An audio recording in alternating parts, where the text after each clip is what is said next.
జై బాబా.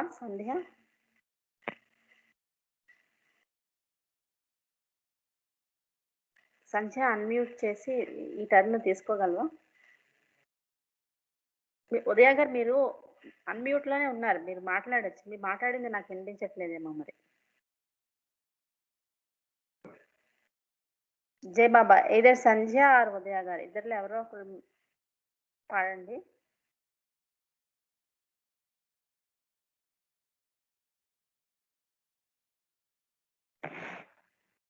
ఓకే, జై బాబా.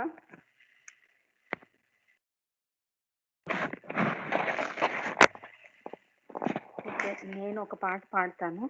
నా టర్న్ వచ్చినప్పుడు 5 minutes మీరు తీసుకోండి. జై బాబా. అవతార్ మెహర్ బాబా కి జై. కన్నులలోనా హృదయములోనా, కన్నులలోనా హృదయములోనా నీ రూపమే నిలచే ఓ బాబా, నీ రూపమే కొలచే ఓ బాబా. కన్నులలోనా హృదయములోనా, కన్నులలోనా హృదయములోనా నీ రూపమే నిలచే ఓ బాబా. వికసించు విరజల్లు నీ మోమునా, ఎన్నెన్నో కాంతులు వెలిగేనులే. వికసించు విరజల్లు నీ మోమునా, ఎన్నెన్నో కాంతులు వెలిగేనులే. ఎన్నెన్నో జన్మల పుణ్యంబుగా, ఎన్నెన్నో జన్మల పుణ్యంబుగా ఈ జన్మలో నిన్నుగాంచితిని. కన్నులలోనా హృదయములోనా, కన్నులలోనా హృదయములోనా నీ రూపమే నిలచే ఓ బాబా, నీ రూపమే నిలచే ఓ బాబా. మృదు మధుర నీ నామ స్మరణమునే నిలిపేము మా హృదయ ఫలకమునా. మృదు మధుర నీ నామ స్మరణమునే నిలిపేము మా హృదయ ఫలకమునా. అవతారమూర్తివి ఓ మెహరు బాబా, అవతారమూర్తివి ఓ మెహరు బాబా. కై కొను మా హృదయ పుష్పాంజలి. కన్నులలోనా హృదయములోనా, కన్నులలోనా హృదయములోనా నీ రూపమే నిలచే ఓ బాబా, నీ రూపమే నిలచే ఓ బాబా. నీ పాద సన్నిధిలో మేమున్నచో మా బాధలన్నీయు మరిచేములే.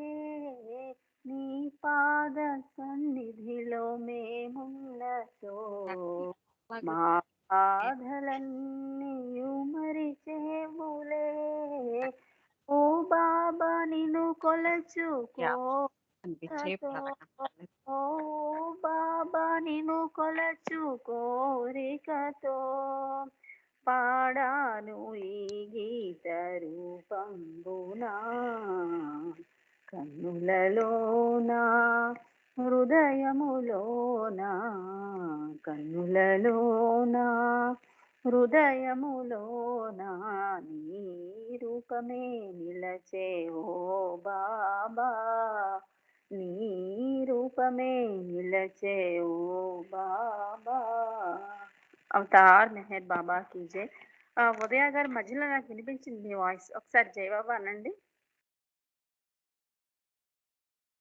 జై బాబా. ఉదయ గారు మధ్యలో నాకు వినిపించిందండి మీ వాయిస్. జై బాబా, మీరు అన్‌మ్యూట్‌లోనే ఉన్నారు. మీరు మాట్లాడండి ఒకసారి.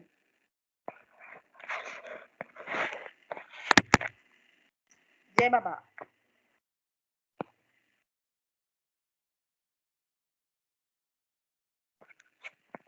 అయితే మాకు వినిపించడం లేదు. జై ఇందులో బాబా. మ్యూట్ అన్మ్యూట్ ఆప్షన్స్ ఇయ్యదు. ఓకే. యాహ్! ఇప్పుడు వినిపిస్తున్నది. పాడతారా? సారీ, మీ ఒక 5 మినిట్స్ అయినట్టుంది. మీరు నా టైంలోకి వచ్చి మీరు పాడతానంటే కూడా నాకు ఓకే. జై బాబా.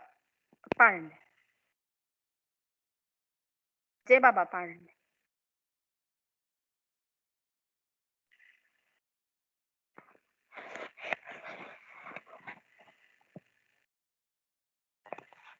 జై బాబా.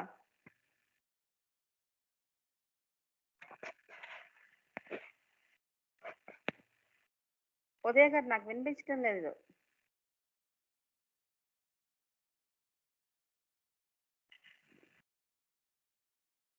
జై బాబా, నాకు వినిపించడం లేదు. మీరు నా టర్న్ వచ్చినప్పుడు మీరు తీసుకోండి. జై బాబా. నాకేం వినిపించట్లేదు. సో, నేను ఒక చిన్న విషయం చదువుదామని పెట్టుకున్నాను. దాన్ని చదువుతున్నాను. జై బాబా. అవతార్ మెహర్ బాబాకి జై. ఇది మెహర్శ్రీ లేఖ అని చెప్పి 2017 సెప్టెంబర్లో వాళ్ళు ఈ పేపర్ ప్రింట్ చేశారు. జై బాబా.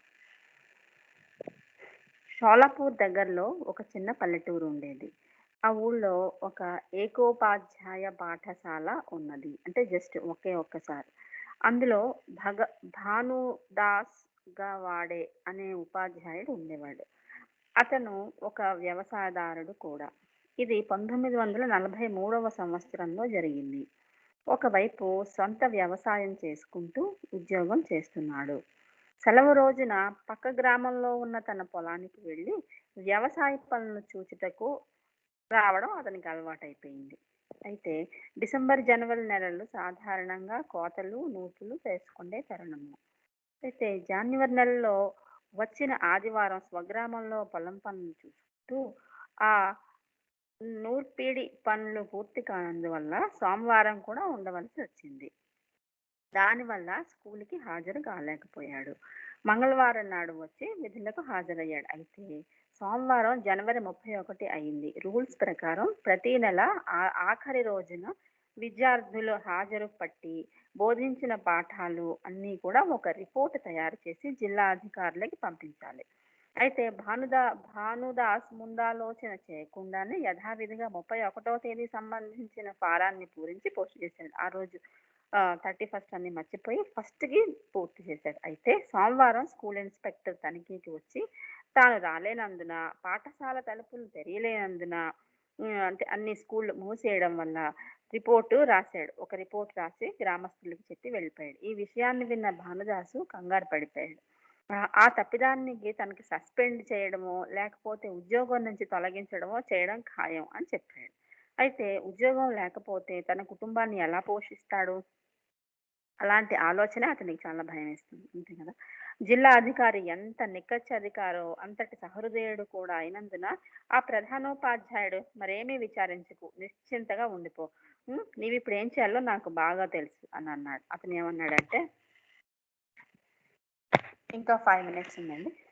అతను ఏంటన్నాడంటే, భానుదాస్‌కి ఒక సలహా చెప్పాడు. ఏంటంటే, నీవు తిన్నగా జిల్లా అధికారి దగ్గరికి వెళ్ళు. ఓకేనా? వెళ్ళేటప్పుడు కూడా ఒక స్నేహితుడిని వెంట తీసుకొని వెళ్ళు. జిల్లా కార్యాలయం బయట గేట్ ముందు మీరిరువురు నిలబడండి. జిల్లా అధికారి కరెక్ట్‌గా వచ్చే టైములోని తన గుర్రపు బగ్గీ నుండి దిగుతున్న సమయంలో నీవు గనక బిగ్గరగా ఆయనకి వినపించేటట్టుగా నీ స్నేహితుడిని మెహర్ బాబా గురించి నీకేమైనా తెలుసా అని గట్టిగా అడుగు. దానితో నీ సమస్య తీరిపోతుంది అని చెప్పాడు. అయితే భానుదాస్‌కి ఈ సలహా పట్ల ఏమీ నమ్మకం కలగలేదు. ఎందుకంటే సమస్య ఏదన్నా జరిగినప్పుడు మనం చూపించాలి. ఇది తప్పని చెప్పాలి. లేకపోతే ఏం జరిగింది అని చెప్పాలి. ఇది కాకుండా ఈ మెహర్ బాబా అనడం ఏమిటి అని అతని ఉద్దేశం అన్నమాట. అయితే భానుదాస్ ఈ సలహాని నమ్మక, నా సమస్యకి ఇది ఎలా పరిష్కరిస్తుంది సార్? అసలు ఈ మెహర్ బాబా ఎవరు? అని అడిగాడు. అది ఇక్కడే నువ్వు తెలిసేసుకుంటే నీకక్కడ ఉపయోగం ఏమిటుంటుంది? అసలు మెహర్ బాబా ఎవరో నాకు తెలీదు. ఇది ఏంటో నాకు అర్థం కావటం లేదు అని ఇతనన్నాడు. అసలే ఇతను కంగారులో ఉన్నాడు. ఇదేమిటో ఈ సలహా అసలు అతనికి ఏమి నచ్చలేదు. అయితే ఆ అధికారి మెహర్ బాబా భక్తుడు గనుక ఈ పేరుని ప్రస్తావిస్తే, అధికారి ఎలా స్పందిస్తాడో నాకు తెలుసు గనక నేను నీకు ఈ సలహా చెప్పాను. కాబట్టి ఇది విని నువ్వు హ్యాపీగా నిన్ను స్వయంగా ఒకదాని గదికి వెళ్ళి కాఫీ, టీలు మరీ తాగించి నీకన్నీ వివరిస్తాడు అని అతను చెప్పారు. సరే అని గత్యంతరం లేక ఆ మిత్రుడిని వెంట తీసుకొని షోలాపూర్ వెళ్ళాడు. తిన్నగా జిల్లా కార్యాలయానికి వెళ్ళి బయట ఒక చెట్టు కింద నిలబడ్డాడు. అతను చెప్పినట్టుగానే అతను అంటే ఆఫీసర్ వచ్చే టైముల్లోనే కరెక్ట్‌గా వారిని దాటుకుంటూ వెళ్తున్నప్పుడు ఆయనకి వినబడే విధంగా భానుదాసు తన మిత్రుడిని, "నీకు మెహర్ బాబా గురించి ఏమైనా తెలుసా?" అని బిగ్గరగా అడిగాడు. ఆ మాటలు విన్న అధికారి హఠాత్తుగా వెనక్కి తిరిగి వీళ్ళ దగ్గరికి వచ్చి, "మెహర్ బాబా గురించి తెలుసా అని కదా నీవడుగుతున్నావు? అయితే నాతో రా, నేను చెప్తాను" అని భానుదాసుని తన గదిలోనికి తీసుకొని వెళ్ళాడు. అధికారి వెంట వెళ్తున్న భాను భానును కార్యాలయం సిబ్బంది గుర్తించి ఇతని ఉద్యోగం ఊడిపోవటం ఖాయం అని భావించినా చనువుగా వెళ్ళడం చూసి ఆశ్చర్యపోయారు. అధికారి మాత్రం తన గదిలోకి తీసుకుని వెళ్ళి కుర్చీ చూడించి, ఆయన చూపుతున్న ప్రేమ ఆప్యాయతలకు భానుదాసు ఒక పక్క అంటే ఆనందం పడుతున్నాడు. ఓ పక్కన భయం కూడా పడుతున్నాడు. ఈ విషయం బయటపడితే మరీ ప్రమాదం అన్న భయంతో తాను ఫలానా అని గాని సమస్యను వివరించడానికి వచ్చాను అని చెప్పడానికి చాలా ప్రయత్నించినా అతను ఏమాత్రం వినకుండా ఫైల్స్ కూడా మధ్య మధ్యలో ఫైల్స్ చూసుకుంటూ అంటే వేరేవేవన్నా చూసుకుంటూ బాబా గురించి అంతా చెప్పడం మొదలుపెట్టాడు. అంటే బాబా ఎప్పుడు పుట్టాడు? ఎంత గొప్పవాడు? ఎటువంటి ప్రేమను చూపించాడు ప్రజల పట్ల? అలాంటి విషయాలు. నీవు మెహర్ బాబా గురించి తెలుసుకోవాలి అని అనుకుంటున్నందుకే నాకు చాలా ఆనందంగా ఉంది అని చెప్పి కొన్ని బాబా ఫోటోలు, బాబా యొక్క మెసేజెస్ అన్నీ కూడా చేతికిచ్చాడు. అన్నీ అయిన తర్వాత ఇతనికి మాట్లాడడానికి అవకాశం ఇస్తాడు భానుదాస్‌కి. అప్పుడు భానుదాసు ఇది జరిగింది. ఆ రోజు నాకు తెలియలేదు. నేను మర్చిపోయాను ఈ విషయం చెప్పిన తర్వాత అప్పుడు ఆ అధికారి విధులను నిజాయితీగా నిర్వర్తించు. మరో ఫారాన్ని పూరించి సంతకం పెట్టి ఇవ్వు అని అన్నాడు. ఆ అధికారి పేరు మరెవరో కాదు, అతను ఆర్‌కే గడేకర్. బాబాకి అత్యంత సన్నిహిత శిష్యుడు. అందుకే ప్రథమ తప్పిదంగా భానుదాసుని వదిలిపెట్టి తన విధులను నిజాయితీగా నెరవేర్చేటట్లు తీర్చిదిద్దారు. జై బాబా. అది అప్పుడు కాలంలో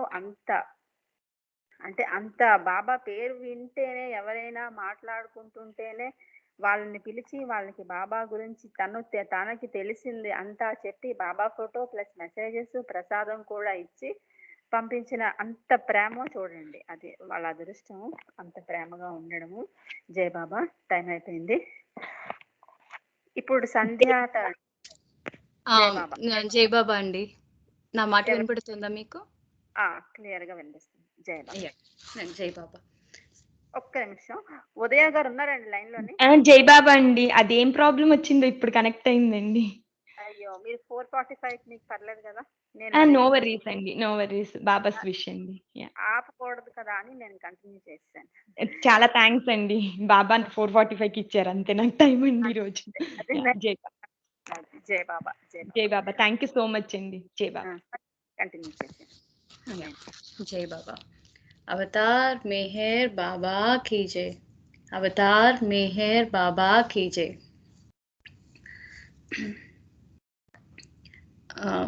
పాట పాడతానండి.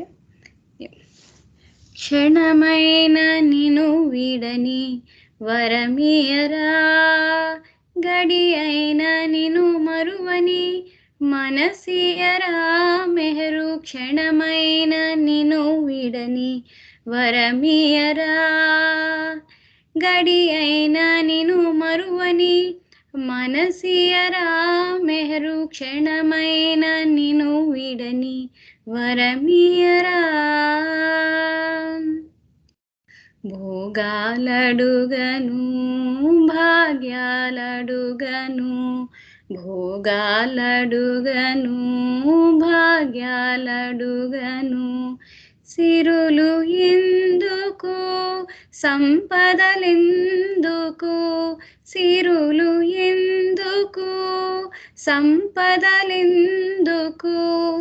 కోరికలే కోరని కోరిక నీయుమా, కడవరకు నీ కొంగును విడనీయకుమా, కడవరకు నీ కొంగును విడనీయకుమా క్షణమైన నిను విడని వరమియరా గడి అయిన నిను మరువని మనసియరా మెహరు క్షణమైన నిను విడని వరమియరా తల్లియు తండ్రియు గురువు దైవము తల్లియు తండ్రియు గురువు దైవము ఇహము పరము నీవే సర్వము ఇహము పరము నీవే సర్వము నా తనువు అణువణువు నీవైతే అడిగేదేమున్నది నేనే నీవైతే అడిగేదేమున్నది నేనే నీవైతే నేనే నీవైతే క్షణమైన నిను విడని వరమియరా గడి అయిన నిను మరువని మనసియరా మెహరు క్షణమైన నిను విడని వరమియరా అవతార్ మెహర్ బాబా కీ జై. ఇప్పుడు నేను ఒక ఆర్టికల్ చదువుదాం అనుకుంటున్నానండి. ఇది మెహర్ బాబా యొక్క నవజీవనం గురించి మన ప్రియ సోదరులు ఒకరు శ్రీ బావు కల్చూరి చక్కని గ్రంథం ప్రచురించారు. దాంట్లో నవజీవనంలో బాబాతో పాటు కలిసి జీవించిన ధన్యజీవులందరి అనుభవాలు సేకరించి ఒక క్రమ పద్ధతిలో సంకలనం చేసి మానవాళికి అందించారు బావు. దానిలో అందించిన ఒక ఉదంతం మనం ఇప్పుడు చూద్దాం. మెహర్ బాబా తన అనుచరులతో కలిసి సారనాథ్ నుండి కాలినడకన హరిద్వార్కు బయలుదేరారు. చేతిలో చిల్లి గవ్వ కూడా ఉంచుకోకుండా ఊరూరా భిక్షమెత్తుకుని దొరికిన దగ్గర ఇంత తిని లేని దగ్గర మలమలా మాడే కడుపులతో గడగడా వణికించే చలిలో ప్రయాణం చేస్తూ నజియాబాద్ చేరుకున్నారు. ఊరు బయట తోటలో ఒక ఎత్తైన ప్లాట్ఫామ్ మీద సామాన్లు దించుకున్నారు. అక్కడ స్థానికంగా ఉన్న మఖన్లాల్ అనే బట్టల వ్యాపారి వారికి భోజనం భిక్ష క్రింద ఇవ్వటానికి ముందుకొచ్చారు. ముందుగా ఆ గ్రామం చేరుకున్న ఆదికే ఇరానీ అనే బాబా శిష్యుడు తమ బృందానికి అక్కడ బస చేసిన రోజులు భోజనం పెట్టడానికి మఖన్లాల్ని కోరగా తను సంతోషంగా అంగీకరించారు. కాలినడకన తీర్థయాత్రలకు వెళ్తున్న ఆ బృందానికి నజియాబాద్లో ఉన్నన్ని రోజులు భోజనం ఏర్పాటు చేయడానికి అదృష్టంగా భావించి ఆనందంగా అంగీకరించారు మఖన్లాల్. బాబా బృందం నజియాబాద్కు చేరిన కొద్దిసేపటికే తన భార్యతో సహా మఖన్లాల్ అక్కడికి వచ్చి అందరికీ ఆహారం ఏర్పాటు చేశారు. తన భార్యకు ఆరోగ్యం అంతంత మాత్రంగా ఉండేది. అయినా ఆమె స్వయంగా ఇంటి వద్ద వంట చేసి తన భర్తతో పాటు తోటకు వచ్చి బాబాతో పాటు వచ్చిన 4 స్త్రీ మండలిని ఆత్మీయంగా పలకరించి పరిచయం చేసుకున్నారు. మెహర్ బాబా అన్న పేరు కూడా వారికి తెలియదు. అయినా బాబాను చూడగానే మఖన్లాల్ సాష్టాంగపడి నమస్కరించారు. బాబా కొంచెం ఇబ్బంది పడి ఆదికే ఇరానీ వైపు చూశారు. నవజీవనంలో ఎవరు బాబాకు వంగి నమస్కరించకూడదనే షరతు ఉంది. ఆ విషయం ఆయనకు చెప్పలేదా అని బాబా ప్రశ్నార్థకంగా ఆది వైపు చూశారు. అప్పుడు ఆది, మీరు ఫలానా అని నేను వారికి చెప్పలేదు అని గుజరాతీ భాషలో నెమ్మదిగా బాబాకు చెప్పారు. బాబా సరేలే అని వారు తెచ్చిన భోజనం అంగీకరించారు. ఒకరోజు మఖన్లాల్ భార్య స్త్రీ మండలితో పాటు బాబా ఉండగా అక్కడ వారికి చక్కని కథలు చెప్పి శ్రావ్యమైన పాటలు పాడి ఆనందింపజేశారు. దగదగా మెరిసిపోతున్న బాబా వైపు చూసి, బాబా, నేను వయసులో ఉన్న రోజులైతే లేచి నృత్యం చేసేదానిని, కానీ ఇప్పుడు అన్నీ నొప్పులు నొప్పులు అంది. ఆమెకు తెలియకుండానే బాబా అన్న పదం వచ్చింది. ఉత్తర భారతదేశంలో మహాత్ములందరినీ బాబా అని సంబోధించడం పరిపాటి. ఆ వరుసలోనే ఆమె బాబా అని సంబోధించింది. బాబా వెంటనే తన సోదరి మణివైపు తిరిగి ఆమె శరీర ఆరోగ్యం ఎలా ఉందో అడగమని సౌజ్ఞ చేశారు. మణి ఆమెను ఆరోగ్యం గురించి ప్రశ్నించింది. నా ఒళ్ళంతా నొప్పులే అంది మఖన్లాల్ భార్య. నీ కాళ్ళల్లో ప్రత్యేకంగా బాధ ఉందా? బాబా ప్రశ్నించారు. ఓహ్, వాటి బాధ చెప్పలేను. కాళ్ళతో పాటు నా వేళ్ళు వరకు శరీరం అవయవాలన్నీ నొప్పులే అని చెప్పింది. బాబా వెంటనే తన అనుచరులలో ఒకరైన వైద్యుల్ని పిలిచి హోమియోపతి మాత్రలు తెచ్చి ఇమ్మని చెప్పగానే వైద్యులు తనకు తెలిసిన గుళికలు బాబా చేతికి ఇచ్చారు. బాబా చేతిలో ఉంచిన చిన్న మాత్రలు చూసి, ఇంత చిన్న మాత్రలు నా శరీరంలో ఉన్న పెద్ద బాధను ఏం నయం చేస్తాయి అంటూ నవ్విందామె. బాబా ఆమెను వెంటనే నోరు తెరవమని తన స్వహస్తాలతో ఆ మందు మాత్రలు ఆమె నోట్లో వేశారు. బాబా ప్రేమ చూసి ఆమె విస్తుపోయింది. మాత్రలు గొంతు దిగిన వెంటనే ఆమె మరలా పాట ప్రారంభించింది. పాడుతూ పాడుతూ ఆమెకు తెలియకుండానే లేచి నిలబడి నృత్యం చేయడం మొదలుపెట్టింది. అందరూ ఆశ్చర్యపోయారు. సంవత్సరాల తరబడి ఉన్న ఆమె శరీర రుగ్మతలు బాబా చేతిలో మాత్రలు స్వీకరించగానే నొప్పులన్నీ మటుమాయమైపోయాయి. మరొక రోజు మఖన్లాల్ బాబా ఎవరో తెలియకుండానే ఆ అపురూప ముంగురులు సోయగం చూసి ఆ ప్రేమమూర్తి సమక్షంలో వెక్కి వెక్కి ఏడవటం మొదలుపెట్టారు. మెహర్ బాబా అన్న పేరు కూడా తనకు తెలియదు. అయినా ఆ సౌందర్యానికి ముగ్ధుడై తన్మయత్వంతో కన్నీరు మున్నీరుగా మారింది. భగవంతుడు మానవునిగా అవతరించినప్పుడు అతని అందం ఒక గీటురాయి. కృష్ణ పరమాత్మను చూడగానే గోవుల ఆనందంతో గెంతులేసేవి. గోపికలు పరవశించి నృత్యం చేసేవారు. అదేవిధంగా మెహర్ ప్రభు తన సౌందర్యాన్ని ఎంత గోప్యంగా ఉంచాలన్నా అది సాధ్యపడేది కాదు. ముఖ్యంగా ఆ దంపతులు ఎంతో అదృష్టవంతులు, ఎన్నో జన్మల సంబంధం ఉన్న పుణ్యమూర్తులు. అందుకే ఆ ప్రభు సమక్షం వారికి కొద్ది రోజులైనా లభించింది. అవతార్ మెహర్ బాబా కీ జై. ఇప్పుడు ఒక చిన్న కథని విందామండి. ఒక వ్యక్తికి 3 స్నేహితులు కలరు.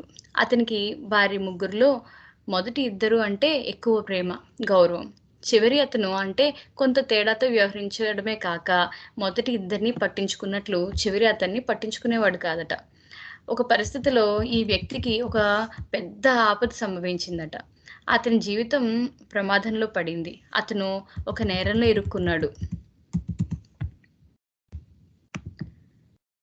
ఇరుక్కున్నాడట. ఇతను ఎంతో గౌరవించి ప్రేమించే మొదటి స్నేహితుని వద్దకు వెళ్ళి విషయమంతా విన్నవించుకున్నాడు. ఆ స్నేహితుడు అంతా విని, ఈ స్థితిలో నా వల్ల ఏమీ కాదు, ఏ విధమైన సహాయం చేయలేను అని త్రోసివేశాడట అతన్ని. అప్పుడు రెండో స్నేహితుడు ఆ వద్దకు వెళ్ళి వివరిస్తే, నేను తప్పకుండా నీ వెంట ఉండి సహాయం చేస్తాను, కానీ నేను న్యాయస్థానం వరకే వస్తాను, కానీ లోపలికి వచ్చి వాదించే స్థితి లేని వాడిని అని సున్నితంగా తిరస్కరించాడట. అప్పుడు తాను తక్కువగా ప్రేమించి గౌరవించే 3వ స్నేహితుని వద్దకు వెళ్ళి తన స్థితిని వివరించగా అంతా విని అతనితో పాటు న్యాయస్థానానికి రావటమే కాకుండా జడ్జి గారికి ఇతని అమాయకత్వాన్ని తెలిపి ఆయన్ని సంతృప్తిపరిచి ఇతనికి పడే కఠిన శిక్షను మృదులంగా మార్చటంలో ఎంతో సహకరించాడు. ఎవరా 3 స్నేహితులు అని అనుకుంటున్నారా? మొదటి స్నేహితుడు ప్రపంచంలోని సంపద, మనం పోయిన వెంటనే ఏమాత్రం విలువలేనిది. రెండవ స్నేహితుడు దగ్గర బంధువులు, స్నేహితులు.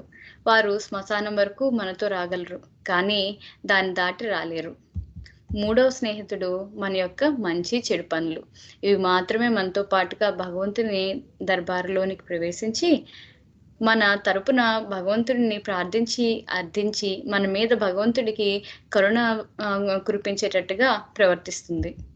మనం 3వ స్నేహితుని యందు ఎక్కువగా మసలవలసింది పోయి మొదటి 2 యందు అవి విలువ లేనివైనా ఉపయోగపడనివి అయినా కలిసి పయనిస్తున్నాం. మార్పు అనివార్యమే, అయినా చేదుగా బాధగా ఉండి నిలకడ వైపు సాగుతుంది. కనుక మనం నిజ జీవితంలో ఎవరితో స్నేహం చేయాలో తెలుసుకుందాం. అవతార్ మెహర్ బాబా కీ జై.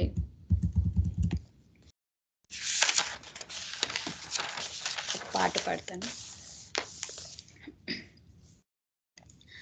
జానవే మనసా ఎంతటి దానవే మనసా, జానవే మనసా ఎంతటి దానవే మనసా ఎంతటి దానవే మనసా జ్ఞానులకు ఒక జాతి కలదని చాట నేర్చితివా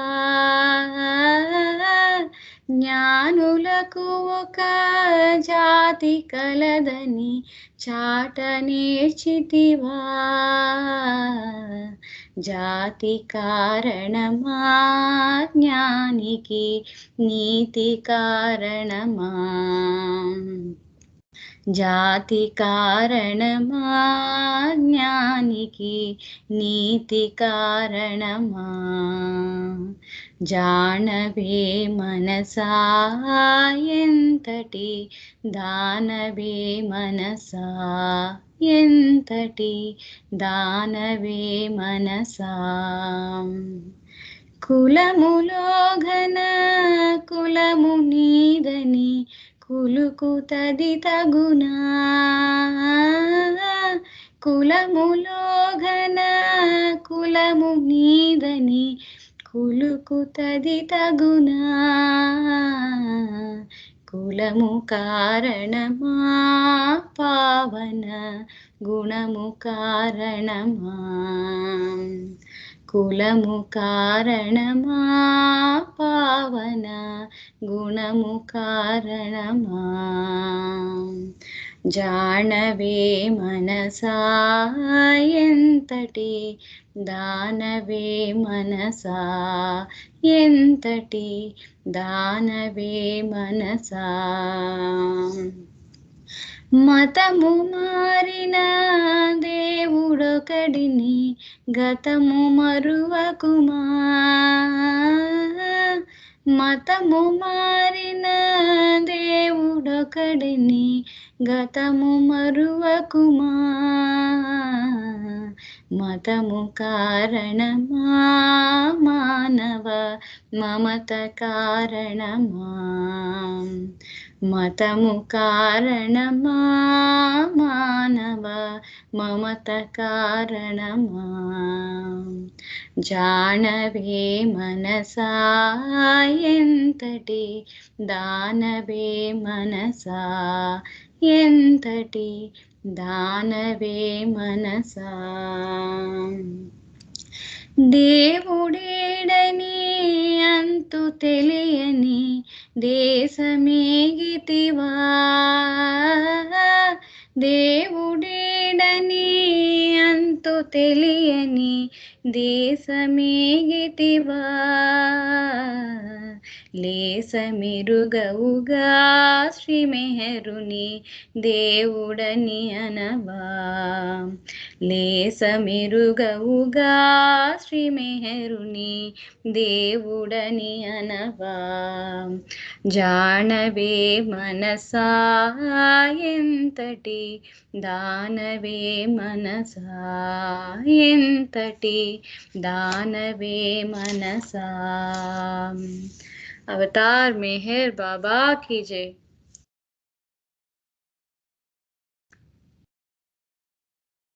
अवतार मेहर बाबा की जय।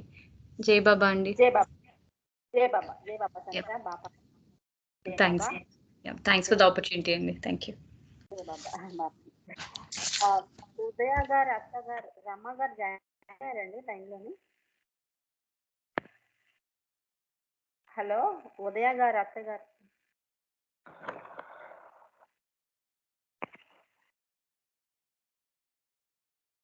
హలో జై బాబా ఉదయ గారు అన్మ్యూట్ చేసి మీరు ఈ టర్న్ తీసుకుంటారా? ఓకే అండి. ఆహా జై బాబా అండి, నేను లైన్ లో ఉన్నాను. Good good. నేను మీకు మెసేజ్ చేసి నేను చూసినట్టు లేరు. అయితే రమ్మ గారు మీరు ఉంటే మీరు పాడండి, ఇప్పుడు మీ టైం. ఉన్నా అండి. సరే జై బాబా అండి. జై బాబా. మీరు ఏ స్టేట్ లో ఉంటారండి? మేము సియాటిల్లో ఉన్నామండి. Okay okay okay. జై బాబా. ఓకే, ముందుగా అందరికి జై బాబాలండి. అవతార్ మెహర్ బాబాకి జై. బాబా అంటే మనకి ప్రేమమూర్తి అని తెలుసు. మనం కూడా బాబా చెప్పిన సందేశాల్లో ముఖ్యమైనది ఏంటంటే ప్రేమ. ఆ ప్రేమ నిన్ సంపూర్తిగా నిండిన స్వరూపమే మెహర్ బాబా. ఒకసారి బాబా నాసిక్‌లో ఉన్నప్పుడు ఒక ప్రేమిక బృందం బాబాని దర్శించుకోవటానికి వస్తారు. అందరూ కలిసి భోజనాలయి చేశారంట. అయితే భోజనాలయిన తర్వాత ఆ గ్రూప్‌లో కొంతమందికి బాబా మామిడి పళ్ళు ఇద్దామని, మామిడి పళ్ళు తీసుకోండి అని చెప్తారు. అయితే కొంతమంది అంటారా, తమ పొట్టలు అప్పటికే చాలా తేడాగా ఉన్నాయంట. లేదా ఫుడ్ తినటం వలన బరువెక్కి ఉన్నాయని మామిడి పళ్ళు తినలేమని చెప్పి తిరస్కరించారు. బాబాకి అది నచ్చలేదు. అప్పుడు వాళ్ళతో బాబా ఇలా అన్నారంట, ఏది కూడా సహజంగా బయటకి రాలేదనుకోండి, అది ఎప్పటికీ బయటికి రాదు. మీకు నేను మామిడి పళ్ళు ఇచ్చినప్పుడు మీలో ఎంతమంది వాటిని వద్దన్నారు? తీసుకోవటానికి ఎందుకు సందేహించారు? నిజానికి మనం చెప్తాం, బాబా అంటే బోలెడు ప్రేమ, బాబా మీద బోలెడు నమ్మకం ఉంది, విధేయత ఉంది అని అనుకుంటాం. కానీ బాబా వాటిని స్వయంగా పరీక్షిస్తూ ఉండేవారట. అలా పరీక్షలు పెట్టటానికి చాలా మార్గాలు ఎంచుకుండేవారు. ప్రియతముని యొక్క ఇచ్ఛన, సంతోషం, సుఖం మరియు ఆదేశాలని నిరంతరం పొందాలి. వాటిని మనం పొందుతూ ఉంటూ వాటిని పాలించటానికి మన ప్రయత్నం మనం చేస్తూ ఉండాలి. బాబా చెప్పారంట, ప్రేమ ఎప్పుడు కూడా ఇస్తూ ఉంటుంది, ఎప్పుడు దేన్ని కోరుకోదంట. అటువంటి ఆ ప్రేమమూర్తి మనకెప్పుడు ఏదో ఒకటి నిరంతరం ఇవ్వాలనే తపంతో ఉంటారు. వాటిని మనం ఎంతవరకు అందుకోగలుగుతున్నాం అనేది చాలా పెద్ద క్వశ్చన్. ఇక్కడ ఈ సందర్భంలో ఏం జరిగింది? బాబా చెప్పారంట, నేను మీకు కొంచెం పాడైన మామిడిపళ్ళు ఇద్దాం అనుకున్నాను. కానీ మీలో ఏ ఒక్కరు కూడా వాటిని ఇష్టపూర్వకంగా తీసుకొని తినేవారు కాదని నాకు తెలుసు. మీరంతా చూడటానికి నా కోసం మీ ప్రాణాలు కూడా ఇవ్వటానికి సిద్ధంగా ఉన్నట్లుగా మాట్లాడతారు. కానీ మీరు నిజాయితీగా ఉండాలి, నన్ను ప్రేమిస్తూ ఉండాలి ఎప్పటికీ అని చెప్పి బాబా చెప్తారనమాట. ఆళ్ళు ఈ గురువు దగ్గర శిష్యులు ఏ విధంగా ఉండాలి అనే దానికి మనకు ఒక కథ తెలుసండి. అది రామదాసు అనే గురువు, ఆయన శిష్యుడు కళ్యాణ్. ఒక్కసారి ఈ కథ కొంచెం గుర్తు చేసుకుందాం. ఈ రామదాస్ అనే గురువు దగ్గర చాలా మంది శిష్యులు ఉంటారు. వాళ్ళందరికీ కూడా గురువు గారంటే భక్తి, శ్రద్ధలు అన్నీ ఉంటాయి. ఆయన చెప్పిన పనులు చేస్తూ ఉంటారు. అయితే గురువు గారికి మాత్రం ఈ కళ్యాణ్ అంటే అమితమైన ప్రేమ. అది చూసి మిగతా శిష్యులకి కొంచెం అసూయ, ద్వేషం అవన్నీ ఉంటాయన్నమాట. ఒకసారి ఏమవుతుందంటే, ఈ గురువు గారికి ఉన్నట్టుండి కాలు మీద పెద్ద కురుపు వచ్చిందంట. దానికి ఆయన పైన ఒక గుడ్డ కట్టేసుకుని చాలా బాధపడుతూ ఉంటారు. అప్పుడు శిష్యులందరూ కూడా ఆయన చుట్టూ చేరి, అయ్యయ్యో గురువుగారు ఏమైపోయిందండి, మీకు ఇంత అకస్మాత్తుగా ఇంత పెద్ద కురుపు ఎలా వచ్చింది, మీ బాధను మేము చూడలేకపోతున్నాము అని రకరకాలుగా మాట్లాడతారు. అప్పుడు గురువుగారు అంటారు, సరే వచ్చింది, ఏం చేయగలం, శరీరం ఉన్నాక బాధలు పడటానికే కదా. అయితే ఈ బాధని మీరు తలుచుకుంటే మీరు క్షణాల్లో పోగొట్టగలరు అని చెప్తారు. అవునా గురువుగారు, ఏం చేయాలి అంటారు. అప్పుడు ఆయన చెప్తారు, మీలో ఎవరైనా వచ్చి ఈ కురుపు అంటే ఏంటండి, మన బాడీలో వ్యర్థ పదార్థాలుగా తయారైన వేస్ట్ ఫ్లూయిడ్స్ అన్నమాట. అవి మనం బయటకు పోవటానికి అదొక మార్గం. అంటే అందులో చీము, నెత్తురు ఇటువంటివన్నీ ఉంటాయి. ఎవరి దాన్ని వాళ్ళే ముట్టుకోవటానికి చాలా సందేహిస్తాం మనం, అసహ్యపడతాం, చిరాకు పడతాం. అటువంటిది ఆ గురువుగారు వాళ్ళకు పరీక్ష పెట్టారు కదా! మీరు ఇదంతా కూడా మీ నోటితో స్వయంగా పీల్చేస్తే నాకు వెంటనే తగ్గిపోయి నేనెంతో హాయిగా ఉంటాను అని చెప్తారు. ఒక్కళ్ళు కూడా ముందుకు రారు. "నువ్వు చేస్తావా? నువ్వు చేస్తావా?" అని గురువుగారు అడిగితే ఎవరు రాకపోతారు. అప్పుడు కళ్యాణ్ వంతొస్తుంది. కళ్యాణ్ అని పిలవగానే పరుగు పరుగునెళ్ళి ఒక్క క్షణం ముందు వెనక ఆలోచించకుండా ఆ కురుపు ఏదైతే ఉందో ఆ గురువుగారు కట్టుకుని ఉన్నారు కదా! అక్కడ నోరు పెట్టి వెంటనే అదంతా పీల్చటం మొదలుపెడతాడు. మొదలుపెడితే అది అలా అడుగుతూ ఉంటది. అప్పుడు మిగతా వాళ్ళందరూ ఆశ్చర్యపోతూ ఉంటారు. గురువుగారేమో కళ్యాణ్‌ని అడుగుతారు. "ఎలా ఉంది?" అంటే, "తియ్యగా మామిడి పండులాగా ఉంది. మీ ఇదేదైతే నేను పీలుస్తున్నానో అది" అని చెప్తాడనమాట. అప్పుడు గురువుగారు ఆ పైన కట్టిన గుడ్డని ఇప్పేసి చూపిస్తారు. ఏముంది అక్కడ? నిజంగా మామిడి పండే ఉంది.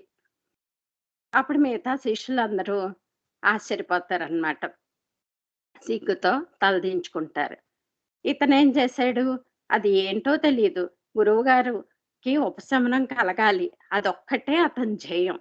అందుకని వెంటనే వెళ్ళి గురువు యందు తనకున్న ప్రేమని అది చూపించుకుని, గురువుగారి మాట యొక్క ఆజ్ఞాపాలన చేస్తూ ఆ పని చేశాడు. అందుకనే ఆయ ఇతనికి మిగతా శిష్యులకి అటువంటి తేడా అన్నమాట. అంతేకాకుండా సపోజ్ ఇప్పుడు మిట్ట మధ్యాహ్నం అనుకోండి. గురువుగారొచ్చి, "కళ్యాణ్ చీకటిగా ఉంది. దీపం వెలిగించు నాయనా" అంటే, అది కూడా అవును గురువుగారు అని మాట్లాడకుండా వెంటనే దీపం వెలిగించేవాడంట. సో, ఆయనకి గురువుగారి మాట యందు అంత విశ్వాసం, అంత నమ్మకం ఉన్నాయి కాబట్టే ఆయన ఆ విధంగా చెప్పుకోబడుతున్నాడు ఈ రోజుకి. అదే విధంగా మన బాబా శిష్యుల్లో అంటే మండలి వారు, వాళ్ళు కూడా ఎటువంటి విధేయత చూపించేవారనే దానికి ఒక చిన్న ఉదాహరణ చెప్పుకుందాం. ఒకసారి అంటే బాబా నవజీవనం చేశారు. ఆ నవజీవనం కూడా ఎందుకు చేశారంటే, మానవాళంతటికీ కూడా ఎలా జీవించాలి అనేది ఆదర్శప్రాయంగా జై బాబా వినిపించట్లేదండి? ఎవరికైనా వినిపిస్తుందా? జై బాబా. జై బాబా రమ అంటే వినిపిస్తుందా అండి? వినిపిస్తున్నదండి, వినిపిస్తున్నారు. Okay. Okay. Shall I continue? Yeah continue ma'am please. Okay అండి. ఏ, అప్పుడు నవజీవనంలో మానవాళికి ఆయన అటువంటి ఆదర్శవంతమైన జీవితం గడిపి చూపించారు. దానికి ఉదాహరణగా ఏంటంటే, బాబా నవజీవనం ఆఖరి రోజు అది ఎక్కడ గడిపారు? మన మెహరాజాదికి కొన్ని మైళ్ళ దూరంలో ఇమాంపూర్ అనే ఊరికి చేరుకుంటారు బాబా. ఆ రోజు రాత్రికి అక్కడే స్టే చేసి మర్నాడు మెహరాజాది చేరుకోవాల్సి ఉంటుంది. అప్పుడు బాబా చెప్తారు. వాళ్ళు అంతకు ముందే బోలెడంత దూరం ప్రయాణం చేసి ఓ 15 కిలోమీటర్లు అంతా నడిచి ఆ ఊరికి చేరుకుంటారు. ఈ రాత్రికి మనం ఇక్కడే ఉంటున్నామని బాబా చెప్తారు. అక్కడ దూరంగా ఒక ఇల్లు లాంటిది, పాతపడిన ఇల్లు లాంటిది చూపించి అందులో ఉన్నాం అని చెప్తారు. సరే అక్కడికెళ్ళి చూస్తే అది ఒక పాడు పడిపోయిన మసీదనమాట.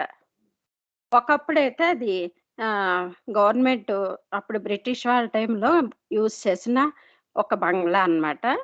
బేసిక్‌గా అది ఈ మసీదే కానీ అప్పుడు ఆళ్ళు హ్యాండ్ ఓవర్ చేసుకుంటారు. ఆ తర్వాత స్వాతంత్రం వచ్చిన తర్వాత మళ్ళీ ఈ ముస్లిమ్స్ అడిగితే వాళ్ళకది అప్పచెప్పేసారనమాట. అక్కడికెళ్ళి చూస్తే అదంతా చాలా అంటే దాన్ని ఎవరు కూడా కరెక్ట్‌గా మెయింటైన్ చేయట్లేదు.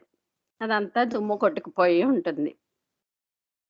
ఆ రాత్రికి అక్కడే స్టే చేద్దామంటే ఏరొచ్చు గారు బాబా పడుకుండే చోట ఆ గదంతా కూడా శుభ్రం చేసి ఆయనకొక కంబళి పరిచి కింద మళ్ళీ ఆయన కప్పుకోవటానికి ఒక కంబళిచ్చి ఆయన్నక్కడ పడుకోబెడతారు. ఆయనకి భోజన ఏర్పాట్లు అయన్నీ జరిగిపోతాయి. అయిన తర్వాత బాబా దగ్గర ఆహ్, అంటే బాబా దగ్గర ఎవరు ఉండరు. ఆ రూమ్‌లో బాబా ఉంటారు. ఆ రూమ్ బయట ఏరొచ్చు గారు కాపలా ఉంటారు. మిగతా మండలోళ్ళందరూ కూడా కొంచెం దూరంగా పడుకుంటారు. మధ్యలో ఒకసారి బాబా చప్పట్లు కొడితే ఏరిచ్చి లోపలికెళ్తాడు. వెళ్తే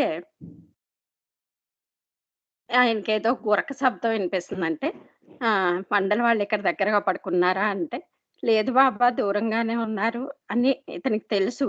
కానీ బాబా చెప్పారు కాబట్టి వెళ్ళి వాళ్ళని ఇంకా దూరంగా ఎళ్ళిపోయి పడుకోమని తను మళ్ళీ కాపలా కాస్తూ ఉంటాడనమాట. అప్పుడు కొంతసేపటికి మళ్ళీ చప్పట్లు కొడతారు బాబా. లోపలికెళ్తే. వెళ్తే ఇదంతా కూడా అక్కడ ఆళ్ళకి ఏ లైట్లు లేవు. అంతా చీకటిగా ఉంటది. అప్పుడు ఆళ్ళ దగ్గర టార్చ్ లైట్లు కూడా లేవంట. కేవలం అగ్గిపెట్టుంటే ఆ పుల్లలు వెలిగించి, ఆ పుల్లల వెలుతురులో బాబా మౌనం కదా!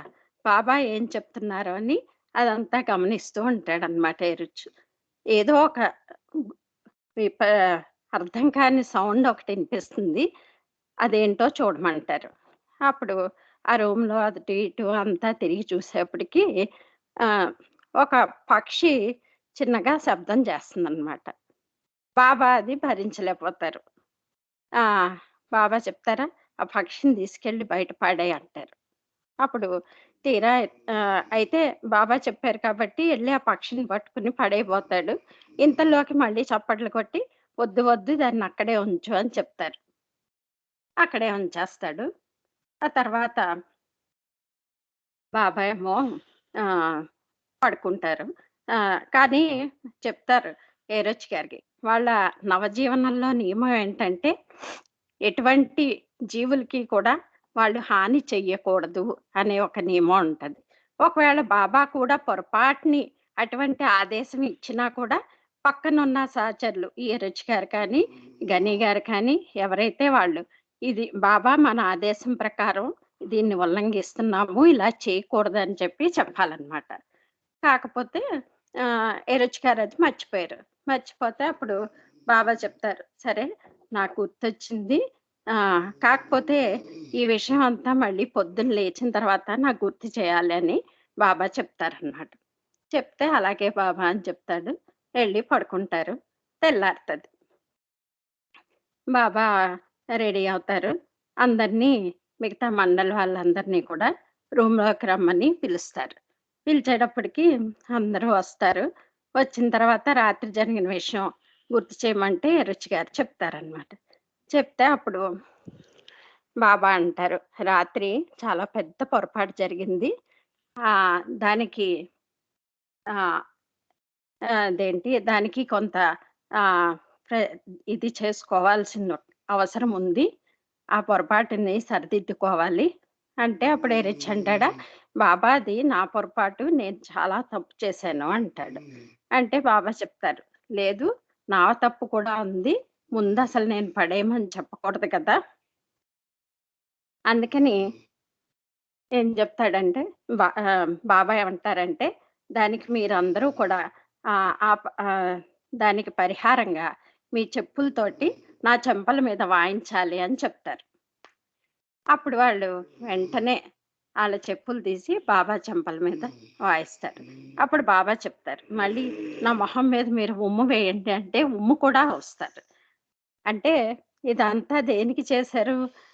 బా గురువు ఎడల శిష్యులు ఎంత విధేయతతో, విశ్వాసంతో ఉండాలి అనే దానికి బాబా ఇటువంటి అంటే అది బాబా చేసిన తప్పిదం కాదు. బాబా ఇటువంటి పొరపాట్లు జరిగితే ఏ విధంగా దాన్ని సరిదిద్దుకోవాలి అనే దానికి ఎంత క్రమశిక్షణ అవసరమో అనేది చూపించటానికి బాబా అటువంటి సంఘటనలన్నీ కూడా ఆయనే స్వయంగా సృష్టించి, వాటిని ఏ విధంగా మనం అనుసరించాలి అనేది ఒక ఉదాహరణగా మనకి చూపించటానికి చేస్తారనమాట. ఇంతకీ చెప్పేదేంటంటే, ఆ గురువు యందు అంతటి ప్రేమ, నమ్మకం, విశ్వాసం ఉండి, ఆయన మంచి పని చెప్పినా, చెడ్డ పని చెప్పినా ఒకవేళ బావ చెప్తారు, "కత్తి తీసుకొని నన్ను పొడు" అంటే వెంటనే పొడి చేయాలంట. అంతటి దృఢ విశ్వాసము, ప్రేమ మనకి ఉండాలనమాట. టైం అయిపోయినట్టుందండి. అవతార్ మెహర్ బాబా కీ జై.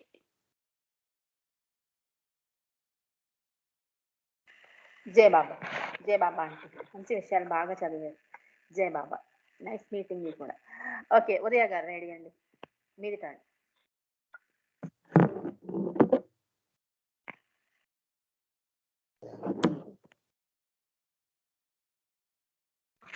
జై బాబా ఉదయ గారు.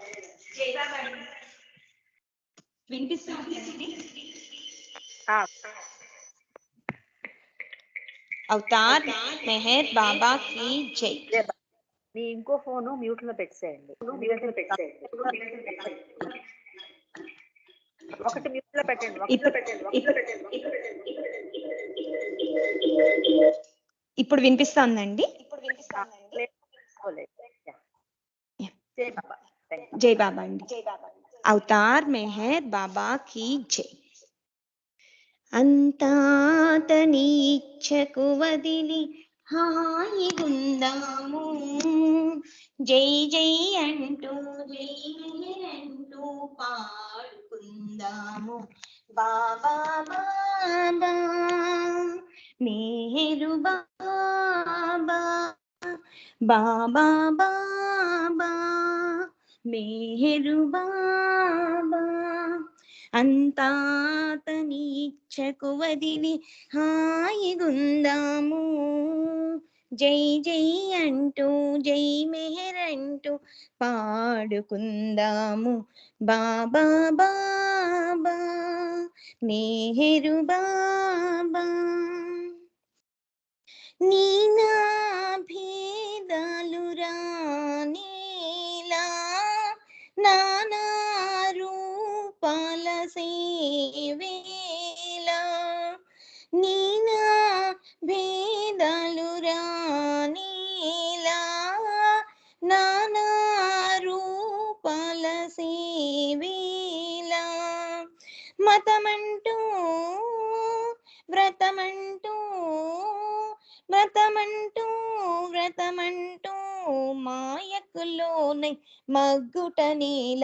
అంతాతని ఇచ్చకు వదిలి హాయిగుందాము, జై జై అంటూ జై మెహర్ అంటూ పాడుకుందాము. బాబా బాబా మెహరు బాబా, బాబా బాబా మెహరు బాబా. పూజా ద్రవ్యాల భాదీలా తాజా కుసుమాల వేటేలా, పూజా ద్రవ్యాల భాదీలా తాజా కుసుమాల వేటేలా. వేదాలు శాస్త్రాలు వేదాలు శాస్త్రాలు నియమనిష్టల పాటులేల. అంతాతని ఇచ్చకు వదిలి హాయిగుందాము, జై జై అంటూ జై మెహర్ అంటూ పాడుకుందాము. బాబా బాబా మెహరు బాబా, బాబా బాబా మెహరు బాబా. బాబా బాబా నీ మెహరనుచు బాబా నామృతం గ్రోలుచు, బాబా బాబా నీ మెహరనుచు బాబా నామృతం గ్రోలుచు. స్మరించి సేవించి స్మరించి సేవించి ప్రేమను పొంది తరించుదాము. అంతాతని ఇచ్చకు వదిలి హాయిగుందాము, జై జై అంటూ జై మెహర్ అంటూ పాడుకుందాము.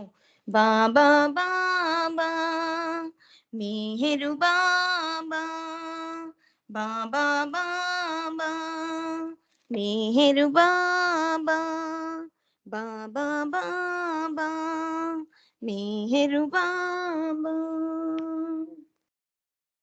అవతార్ మెహర్ బాబా की జై. ఇప్పుడు మెహర్ మద్బిందులు అనే ఒక పుస్తకం నుంచి బాబా ఎంత తప్పు చేసినా ఎలా క్షమించేవారనేది మనం విందామండి. క్షమాశీలి మెహర్ బాబా. మెహర్ బాబా గారు తన వద్ద నుండే శిష్యులకు క్రమశిక్షణ, విధేయత, శిక్షణ ఇస్తూ ఎప్పటికప్పుడు వారి అహమును త్రుంచివేస్తూ వారిని సక్రమ మార్గంలో నడిపేవారు. వారిని తనకు తగిన శిష్యులుగా తీర్చిదిద్దే ప్రయత్నంలో వారితో కఠినంగా ప్రవర్తించేవారు. మండలి వారు వారిలో వారు ఈయన ఇరానీ కాదు హైరానీ అని అనుకుంటూ ఉండేవారు. ఆ విధంగా వారిని హైరాణ పెట్టింది వారి మీద కోపంతో కానే కాదు, వారి మీద ఉండే వాత్సల్యంతోనే. ఈ విషయం మండలి వారు కూడా ఎరుగుదురు. తన బిడ్డ చేయకూడని పని చేస్తూ ఉంటే తల్లి వారిని కోప్పడుతుంది, ఒక్కొక్కప్పుడు శిక్షిస్తుంది కూడా. అంత మాత్రం చేత ఆమెకు తన బిడ్డ ఎడ ప్రేమ లేనట్లేనా?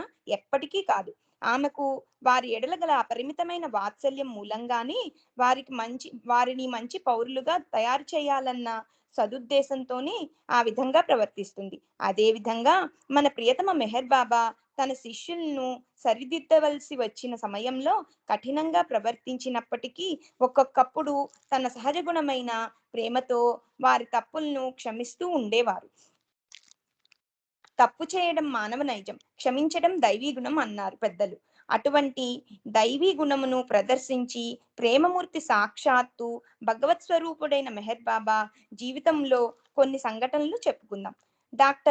డాక్టర్ గని మెహరాబాద్ లో ఉండే మండలిలో ఒకరు. ఈయన మెహర్ బాబా గారి చిన్ననాటి మిత్రుడు కూడా.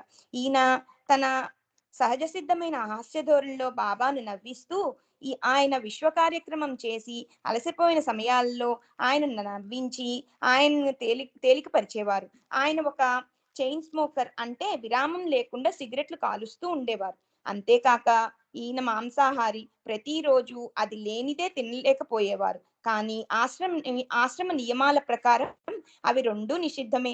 డాక్టర్ గని మాంసాహారం అయితే మానగలిగారు, కానీ సిగరెట్లు మాత్రం మానలేకపోయాడు. అందువలన హుషారంతా పోయి నిస్సత్తువుగా కనిపించేవారు. అది గమనించిన బాబా తనకి ఎప్పటి నుండో ఉన్న అలవాటు ఒక్కసారి మానడం కష్టమని తలచి రోజుకు 5 సిగరెట్లు మాత్రం త్రాగటానికి అతని అనుజ్ఞ ఇచ్చారు. రోజంతా విడవకుండా సిగరెట్ల మీద సిగరెట్లు తాగే వారికి ఈ 5 ఒక లెక్క. అందువలన డాక్టర్ గని తన తెలివిని ఉపయోగించి ఒక సిగరెట్టుకు మరో సిగరెట్టు, దానికి ఇంకొకటి, అలా 4-5 సిగరెట్లు కలిపి ఒక పెద్ద సిగరెట్ తయారు చేసుకొని అటువంటివి రోజుకి 5 తాగుతూ ఉండేవారు. బాబాకి ఈ విషయం తెలిసి అతన్ని పిలిపించి, ఏమిటి నువ్వు చేస్తున్న పని? నా ఆజ్ఞకు విరుద్ధంగా చేయడం తప్పు కదూ అని కోపడ్డారు. డాక్టర్ గని అమాయకంగా ముఖం పెట్టి, నీ ఆజ్ఞకు విరుద్ధంగా నేనేమి చేశానని బాబా? నీవు రోజుకు 5 సిగరెట్లు కాల్చమన్నావు, నేను అదే విధంగా రోజుకు 5 సిగరెట్లు మాత్రమే కాలుస్తున్నాను. కానీ నీవు సిగరెట్టు పొడవు గురించి ఏమీ చెప్పలేదు కదా అన్నాడు. ఆ మాటలకు బాబా పక్కున నవ్వి అతన్ని క్షమించి అతని అలవాటు ప్రకారమే సిగరెట్లు కాల్చనిచ్చారు. సాధారణంగా ఏ సాధువు గాని సద్గురువు కాని తన ఆశ్రమంలో ఇటువంటివి సహించరు. శిష్యుడు గురువు ఆజ్ఞకు బద్ధుడై ఉండాలి. దానికి ఏ విధంగా షరతులు ఉండరాదు. కానీ మెహర్ బాబా అవతార పురుషుడు. ఆయన పరిధియే వేరు, ఆయన మార్గమే వేరు. సకల సృష్టిని కరుణతో ప్రేమతో లాలించి ప్రేమపిత ఆయన సృష్టిలో ప్రతి వారికి ఏదియో ఒక బలహీనత ఉంటుందని తెలుసు ఆయనకు. ఆ బలహీనతను ఆయన ఒక అపారమైన ప్రేమతో క్షమించి వేస్తారు. ఆయన కోరుకునేది ఒకే ఒకటి, అది నిస్వార్థమైన ప్రేమ మాత్రమే. డాక్టర్ గనీకి తన ఎడల గల అచంచల విశ్వాసము, నిస్వార్థమైన ప్రేమ ఆయన ఎరుగుట చేత అతనిని క్షమించి వేశారు బాబా. అదేవిధంగా డాక్టర్ గని జీవితంలో జరిగిన మరొక సంఘటన. ఒకసారి ఎందుకో మెహర్ బాబా డాక్టర్ గని మీద కోపం వచ్చి, పో నా దగ్గర నుండి వెళ్ళిపో అంటారు. బుద్ధిమంతుడైన పిల్లవానిలాగా డాక్టర్ గని లేచి వెళ్ళి తన మూటాముల్లే సర్దుకొని బాబా దగ్గరకు వచ్చి, బాబా నన్ను ఎక్కడికి వెళ్ళమంటావు అని అడుగుతారు. నీ ఇష్టం,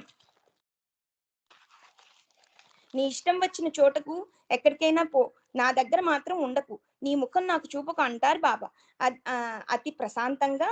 అదే బాబా నాకు తెలియనిది, నీవు లేని చోట ఎక్కడుందో నాకు తెలియడం లేదు.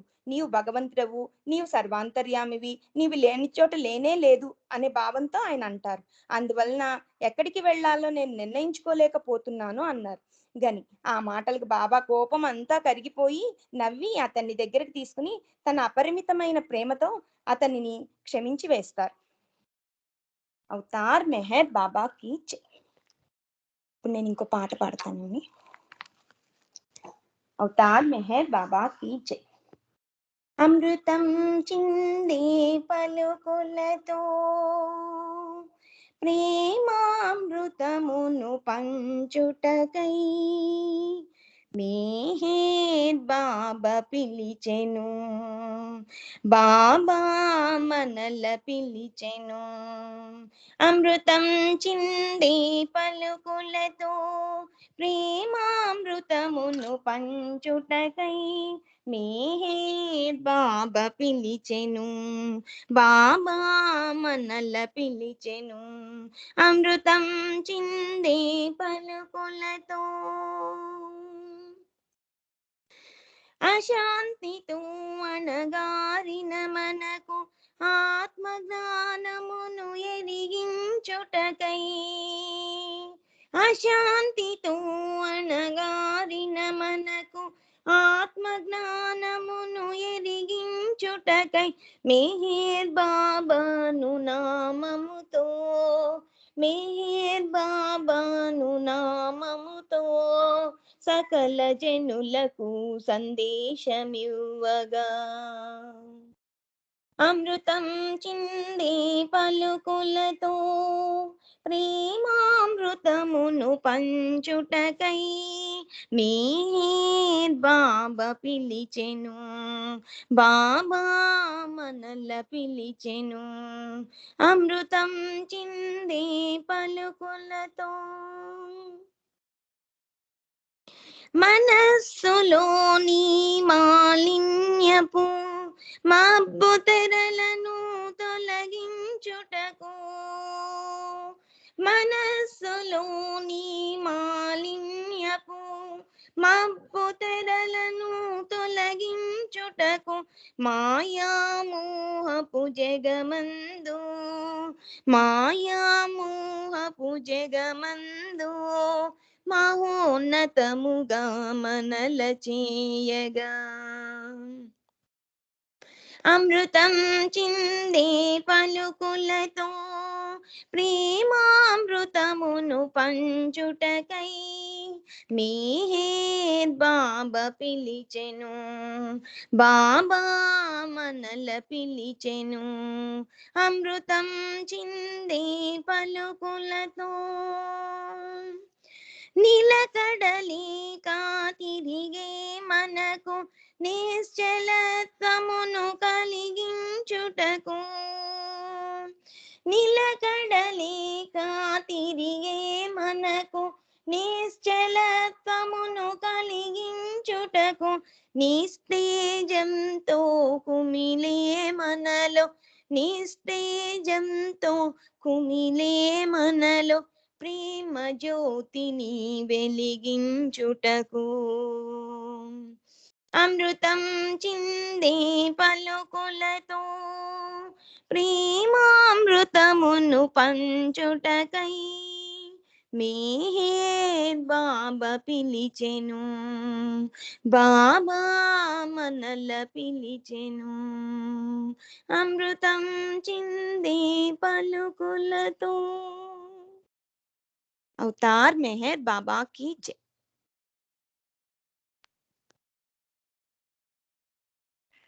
అది టైం అయిపోయినట్టుందండి. జై బాబా. మంచి పాటలు, మంచి విషయం చెప్పారు. Thank you so much. జై జై బాబా. బాబా. థ్యాంక్ యూ అండి. విమలా గారు ఉన్నారండి? జై బాబా. జై బాబా.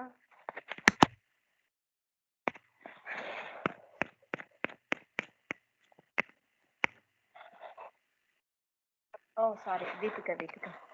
దీపిక ఉన్నావమ్మా? జై బాబా.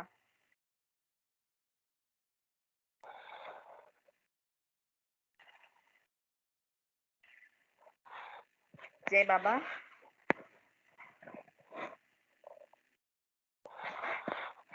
జై బాబా. దీపిక ఉన్నావా? అన్మ్యూట్ చేయండి. నాకు ఇది ఎవరో తెలియట్లేదండి. గెస్ట్ సంథింగ్ అలా రాస్తుంది. అది ఎవరో తెలీదు. వాళ్ళు అన్మ్యూట్ చేసే ఉన్నారు. దీపిక కనుక జాయిన్ అయ్యి ఉంటే పాడండి. Deepika is here. Okay, thank you. Deepika, then open your unmute your phone, microphone. Jai Baba, we couldn't hear you anything.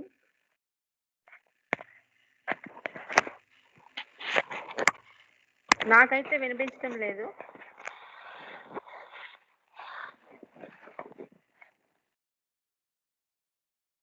జై బాబా.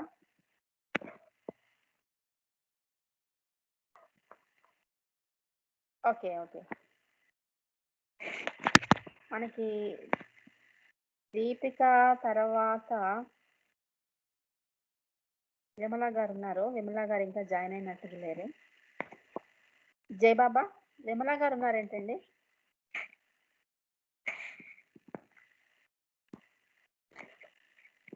జై బాబా.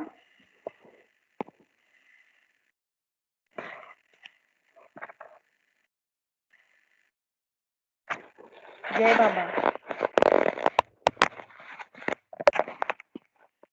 ఓకే అండి. దీపిక జాయిన్ అయ్యే లోపల నేను ఇంకొక పాట పాడతాను. జై బాబా అండి.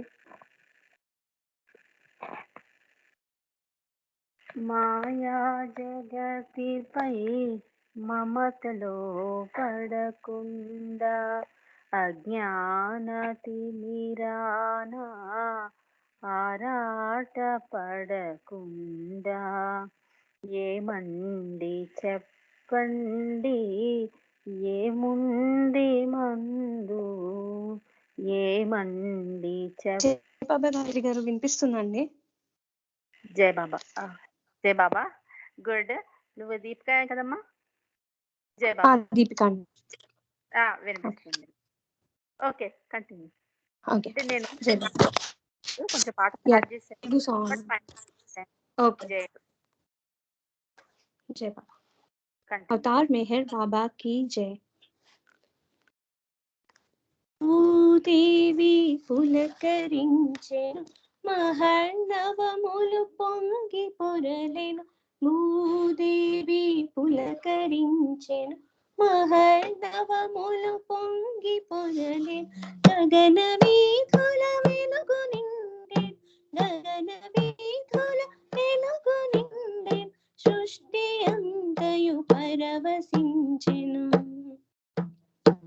ఏమి వింతయు చూడరా, ఏమి భాగ్యము తెలియరా. భూదేవి పులకరించే, మహర్నవములు పొంగి పొరలే. గగన వీధుల వెలుగు నిండే, సృష్టి అంతయు పరవశించే.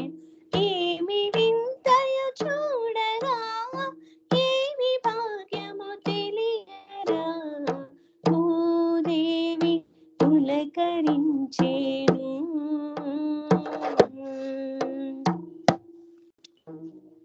మానవాళి హృదయ సీమల ప్రేమ వాహిని పల్లవించ.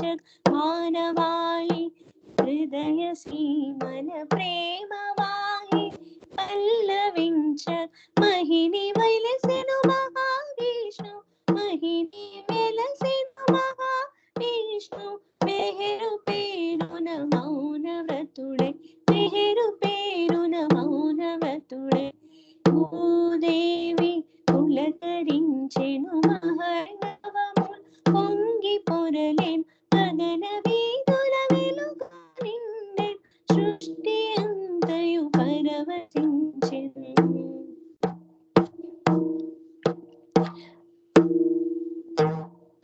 ముముక్షువులకు మహాత్ములకు యోగులకు వీరాగులకును. ముముక్షువులకు మహాత్ములకు యోగులకు వీరాగులకును. మస్తులకు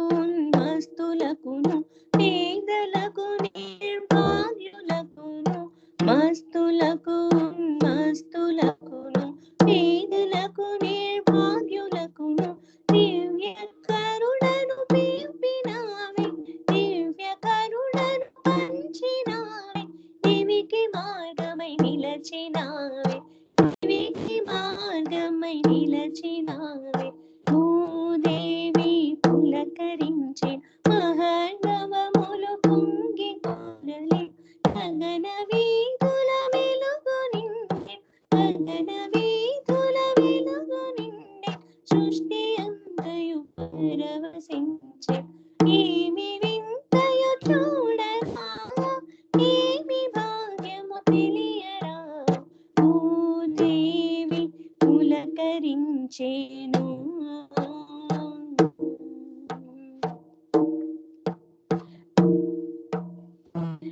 కన్నులారా నిన్ను గాంచని కందలము భాగ్యులమురా కన్నులారా నిన్ను గాంచని కందమతులము మూడులమురా నీదు సిరులు మరుల నెరుగని కందమతులము మూడులమురా జాలిగని మమ్మేలు కొనుమా జాలిగని మమ్మేలు కొనుమా వెతుకుతున్నాము మెహరు దేవా వెతుకుతున్నాము మెహరు దేవా భూదేవి పులకరించే మహర్ణవములు పొంగి పొరలే గగన వీధుల వెలుగు నిండే సృష్టి అంతయు పరవశించే ఏమి వింతయు చూడరా ఏమి భాగ్యము తెలియరా భూదేవి పులకరించేను अवतार मेहर बाबा की जय। हिंदी पाठ मधुसूदन। जय बाबा। जीवन के संघर्ष में तड़पत है दिन रैन मेहर सुमिर के बिना नहीं पाओगे चैन कुछ कहना हो प्यारे मेहर कहना कुछ कहना हो प्यारे मेहर कहना मेहर कहना रे मेहर कहना मेहर कहना रे मेहर कहना कुछ कहना हो प्यारे मेहर कहना कुछ कहना हो प्यारे मेहर कहना मेहर कहना रे मेहर कहना मेहर कहना रे मेहर कहना कुछ कहना हो प्यारे मेहर कहना कुछ कहना हो प्यारे मेहर कहना गम ना करना धीरज भरना गम ना करना धीरज भरना मेहर लाके क्यों डरना मेहर लाके क्यों डरना दुनियादारी करते रहना दुनियादारी करते रहना माया मोह में नहीं फंसना माया मोह में नहीं फंसना कुछ कहना हो प्यारे मेहर कहना कुछ कहना हो प्यारे मेहर कहना मेहर कहना रे मेहर कहना मेहर कहना रे मेहर कहना कुछ कहना हो प्यारे मेहर कहना कुछ कहना हो प्यारे मेहर कहना दुविधा से तो धूप बुझा है दुविधा से तो धूप बुझा है दुविधा में अब क्यों रहना दुविधा में अब क्यों रहना सत्का खोज निरंतर करना सत्का खोज निरंतर कहना मेहर को अपनाना मेहर प्रभु को अपनाना कुछ कहना हो प्यारे मेहर कहना कुछ कहना हो प्यारे मेहर कहना मेहर कहना रे मेहर कहना कहर कहना रे मेहर कहना कुछ कहना हो प्यारे मेहर कहना कुछ कहना कहना हो प्यारे मेहर कहना। मंत्र न कोई तंत्र न कोई, मंत्र न कोई तंत्र न कोई, सबसे प्रेम बने रहना, सबसे प्रेम बने रहना। बिना अपेक्षा सेवा करना, बिना अपेक्षा सेवा करना। सीख मेहर की तो जीना, सीख मेहर की तू जीना।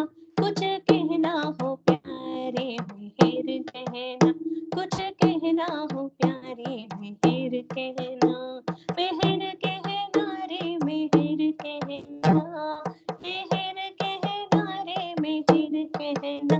कुछ कहना हो प्यारे मेहर कहना, कुछ कहना हो प्यारे मेहर कहना। ना देना है ना लेना है, ना देना है ना लेना है। जय जय मेहर की कहना, जय जय मेहर की कहना। मधुसूदन परम कृपालु, मधुसूदन परम कृपालु। दाता नाही नहीं रहना, ओ दाता नाही नहीं रहना। कुछ कहना हो प्यारे मेहर कहना, कुछ कहना हो प्यारे मेहर कहना। मेहर कहना रे मेहर कहना, मेहर कहना रे मेहर कहना। कुछ कहना हो प्यारे मेहर कहना, कुछ कहना हो प्यारे मेहर कहना, कुछ कहना हो प्यारे मेहर कहना। अवतार मेहर बाबा की जय।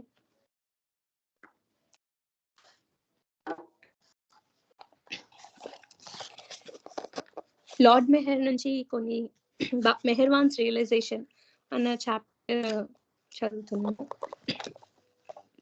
Meherwan Poona 1917-18. One day in 1912, while Meherwan was sitting outside his house, suddenly his inner sight opened. He saw the divine effluence of God most clearly and immediately lost all bodily consciousness. Although his eyelids remained open, he was immersed in divine bliss. Meherwan's aunt, Dowla Masi, happened to walk by and noticing him sitting in an awkward position, called his name but received no reply or acknowledgement of his presence. Shireen was informed and became running to him. Shaking him, she called Merog, Merog. At last, his eyelids squished and he saw his mother before him. He mumbled, Memo, please, please don't bother me about. He remained stand for a few minutes more before raising to his feet. His mother could only conclude that he must have had a disease spell. After that experience of the North Strait, the light of God, Meherwan increasingly felt some great urge within, some powerful feeling that he was different from other men. This feeling of being different persisted though he had no consciousness of his spiritual identity.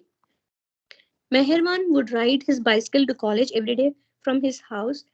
In the spring of 1913, he was preparing for his final exams as a college sophomore and studied diligently at a Zoroastrian fire temple named Khorshad Wadi, known as the Temple of the Cock. It was during this period, May 1913, when something profound happened which caused everything to change for this 19-old youth. As Meherwan was riding his bicycle on his way to class at Deccan College, he noticed a large crowd gathered on Malkau Tank Road near Charwadi. The crowd was surrounding the old woman Harshad Babajan, who was seated under her neem tree. Meherwan has passed this old woman many times, but had seemingly never paid much attention to her. Although he was aware that Babajan was regarded as a saint by the law, local Mohammedan community, the other religion orthodox or people of high status would seldom approach Baba Jan because the Pathan soldiers who guarded her were forbidding personage and the ideal beggars who lived off the dakshina or the money given by her by devotees were de- despicable. Strangers who passed by considered Baba Jan to be a madwoman or a witch or sorceress. As Meherwan rode by that day in May, he happened to glance Baba Jan. At that very moment looked at him and with a nod of her head beckoned him to her. Meherwan could not disagree her at once. He got off his bicycle and walked over to her. Their eyes met, and Meherwan could sense that the old woman was extremely happy to see him. Babajan was eagerly awaiting him, and as Meherwan approached her, he felt as if he was magnetically drawn to her eyes. Babajan stood up with her eyes widespread, with her arms widespread. Uh, the ancient the ancient woman embraced Meherwan with the fervor of the mother finding her lost son.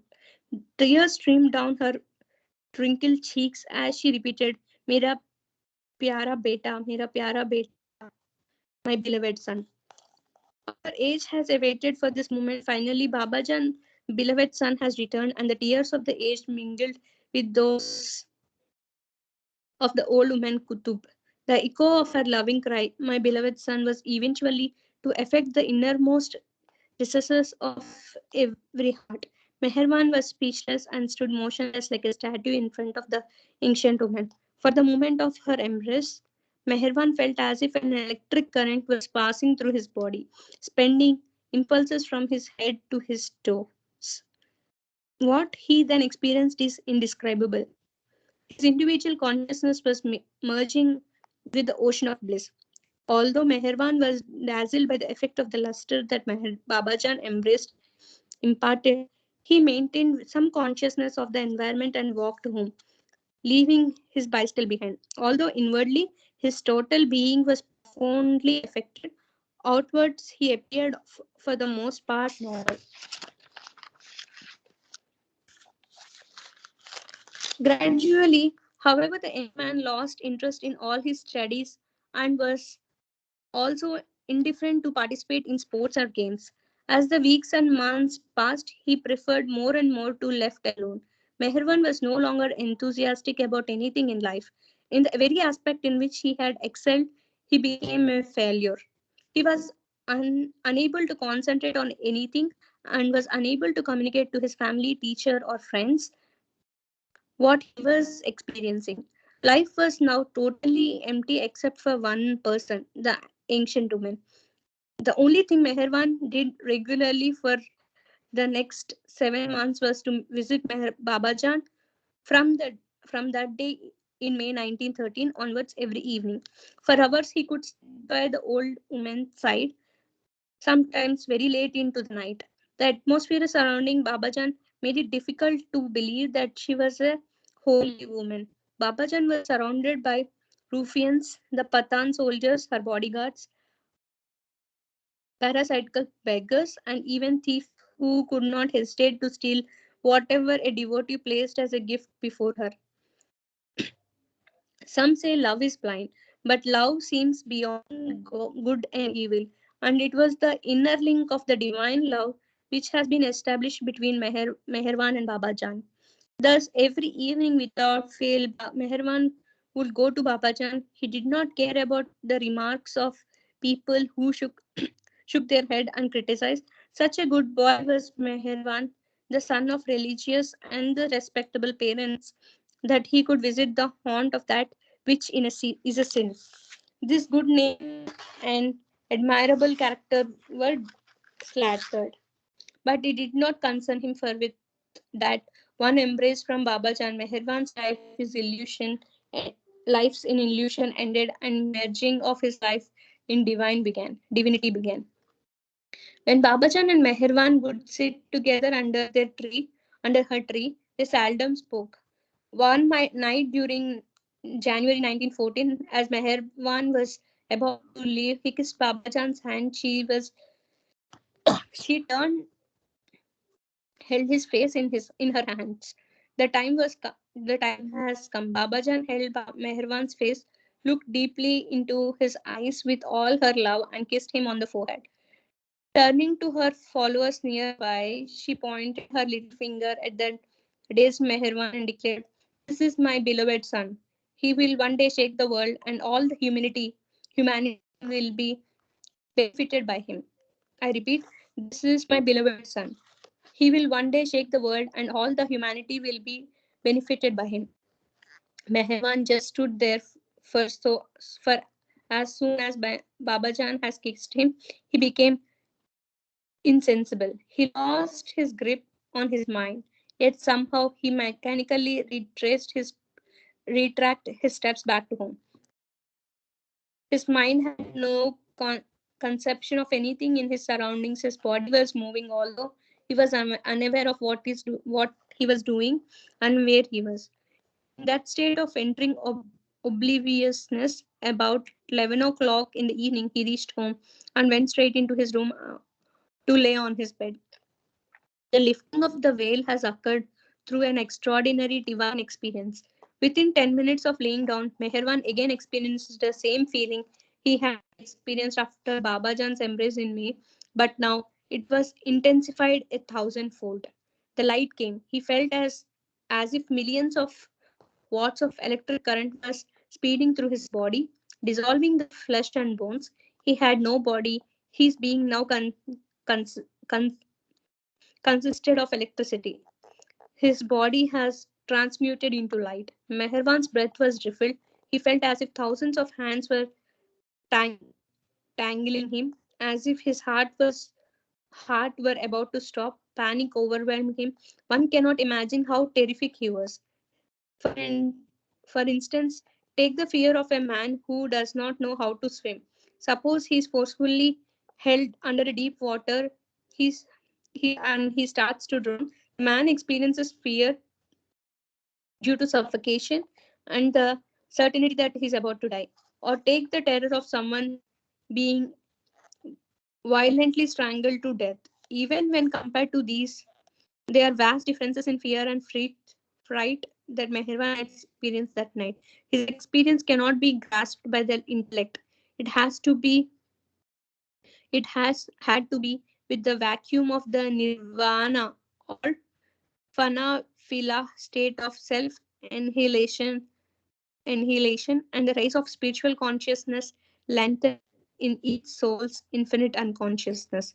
The cause of Meherwan's terror was the total loss of his individual identity, his dropped soul identity. He was at one point he was crossing beyond his individuality, his droppedness becoming universal, becoming that he which exists eternally since time immemorial. He had entered the beyond. Avatar Meher Baba ki jai. This was the experience of Baba with Baba Jan.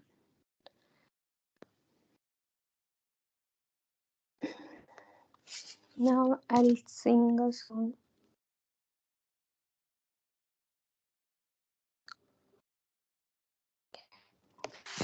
अवतार मेहर बाबा की जय।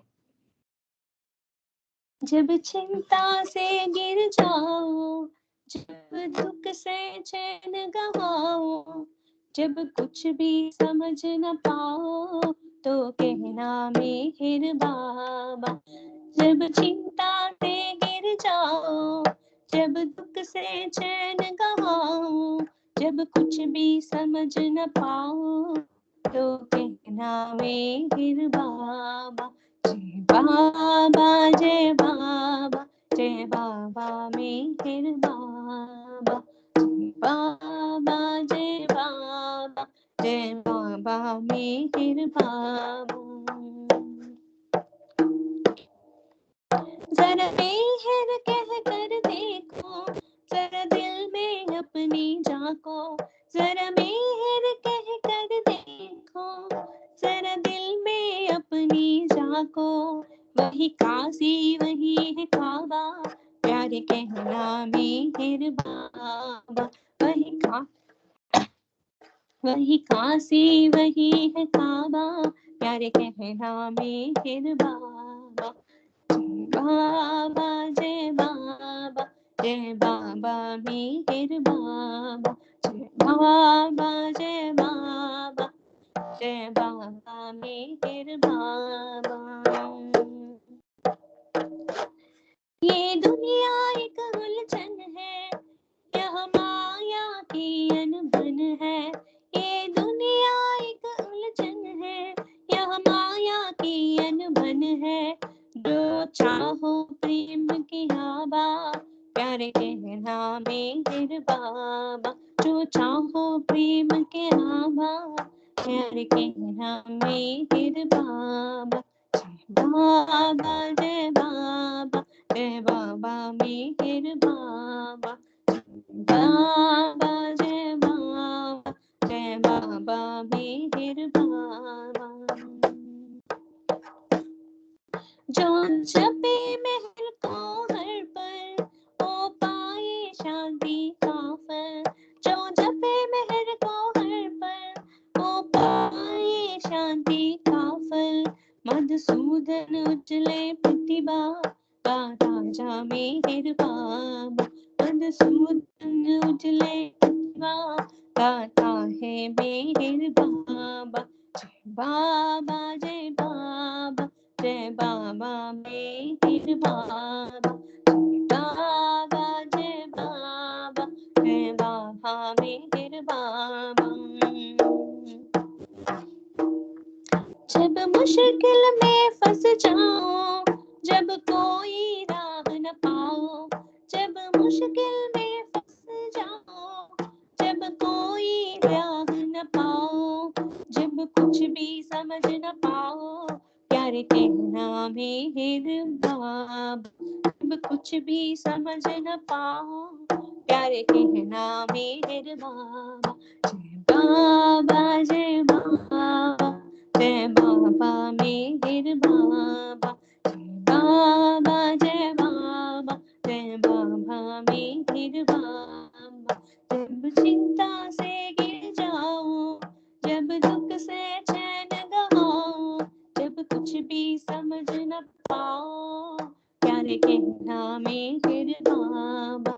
जय बाबा जय बाबा, जय बाबा मेहर बाबा। जय बाबा जय बाबा, जय बाबा मेहर बाबा। जय बाबा जय बाबा, जय बाबा मेहर बाबा। जय बाबा जय बाबा, जय बाबा मेहर बाबा। अवतार मेहर बाबा की जय।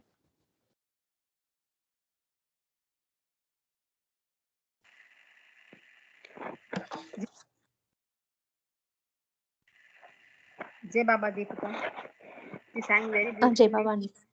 जय बाबा। Thank you. Jimala, जय बाबा, जय बाबा। जय बाबा, जय बाबा, जय बाबा गायत्री। जय बाबा। स्टार्ट చేయనా? చేసేయండి. ఈ టైం. अवतार मेहर बाबा की जय। ओ सर्व पोषका, ओ सर्व रक्षका, ओ सर्व साक्षी श्री मेहर बाबा। ओ सर्व पोषका, ओ सर्व रक्षका, ओ सर्व साक्षी श्री मेहर बाबा।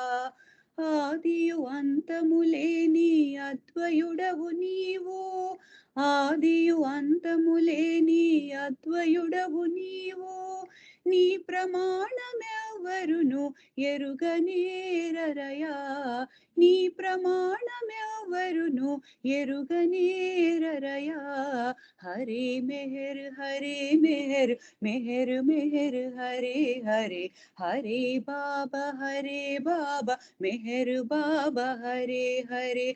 హరే మెహర్ హరే మెహర్, మెహర్ మెహర్ హరే హరే. హరే బాబా హరే బాబా, మెహర్ బాబా హరే హరే.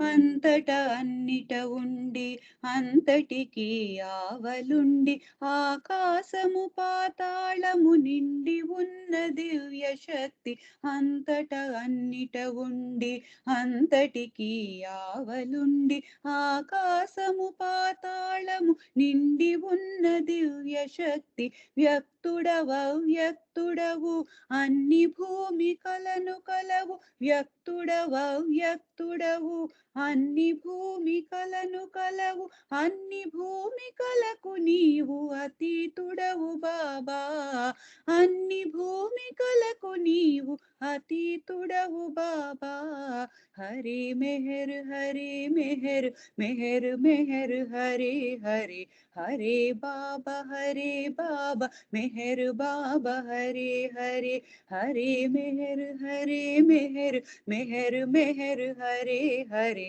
హరే బాబా మెహర్ బాబా హరే హరే సర్వశక్తివంతుడవు సర్వవ్యాపివి నీవు అనంత జ్ఞాన శక్తి ఆనందము నీవు సర్వశక్తివంతుడవు సర్వవ్యాపివి నీవు అనంత జ్ఞాన శక్తి ఆనందము నీవు నీవు ప్రేమ సాగరుడవు జ్ఞానమే నీవు నీవు ప్రేమ సాగరుడవు జ్ఞానమే నీవు త్రికాల వేదివి సర్వోత్తముడవు త్రికాల వేదివి సర్వోత్తముడవు హరే మెహర్ మెహర్ మెహర్ హరే హరే హరే బాబా మెహర్ బాబా హరే హరే హరే మెహర్ మెహర్ మెహర్ హరే హరే హరే బాబా మెహర్ బాబా హరే హరే ఆత్మలకెల్లా ఆత్మవు అనంత గుణ విశిష్టుడవు పురాణ పురుషుడవు సర్వోత్తముడవు ఆత్మలకెల్లా ఆత్మవు అనంత గుణ విశిష్టుడవు పురాణ పురుషుడవు సర్వోత్తముడవు ప్రభుడవు పరమేశ్వరుడవు పరుడవు పరాత్పరుడవు ప్రభుడవు పరమేశ్వరుడవు పరుడవు పరాత్పరుడవు ఈ సదువనబడు ఏకైక పూజ్యుడవు ఈ సదువనబడు ఏకైక పూజ్యుడవు హరి మెహర్ మెహర్ మెహర్ హరే హరే హరే బాబా మెహర్ బాబా హరే హరే హరే మెహర్ మెహర్ మెహర్ హరే హరే హరే బాబా మెహర్ బాబా హరే హరే హరే మెహర్ మెహర్ హరే హరే హరే బాబా మెహర్ బాబా హరే హరే अवतार मेहर बाबा की जय. Now I'll share some messages from Meher Baba calling. So these are the extracts given by Baba from time to time, which are compiled by the Avatar Meher Baba Bombay Center. Reading them over and over again would evoke love of the good in man and in time to come attune him to the spirit of love of God, which Baba says is the aim of life. Come all unto me. The call of Baba is God's voice. Age after age, when the wick of righteousness burns low, the Avatar comes yet again to rekindle the torch of love and truth.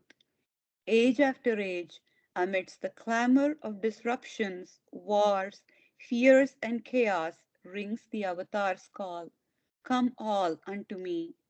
The time is come, and I repeat the call and bid all come unto me. I have emphasized in the past, I tell you now, and shall age after age forevermore repeat, that you shed your cloak of life and realize existence which is eternally yours. I have only one message to give, and I repeat it. age after age, to one and all, love God. Worry not. Do not worry about anything. Keep thinking of me constantly. I am the only one that exists, the only one that matters. Do not worry, but love me more and more. Hold fast to my daman, whatever the trials and difficulties you may be passing through. Think of me more and more, and all your worries will dwindle into nothing, for they are really nothing. And my will works out to awaken this in you and in all. If at all you must worry, let it be how to remember me constantly. This is worthwhile worry because it will bring about the end of worry. So do worry that you may not forget me. Do your best, then don't worry. Be happy in my love. Be happy. Why should you not be happy? What need bind you to unhappiness?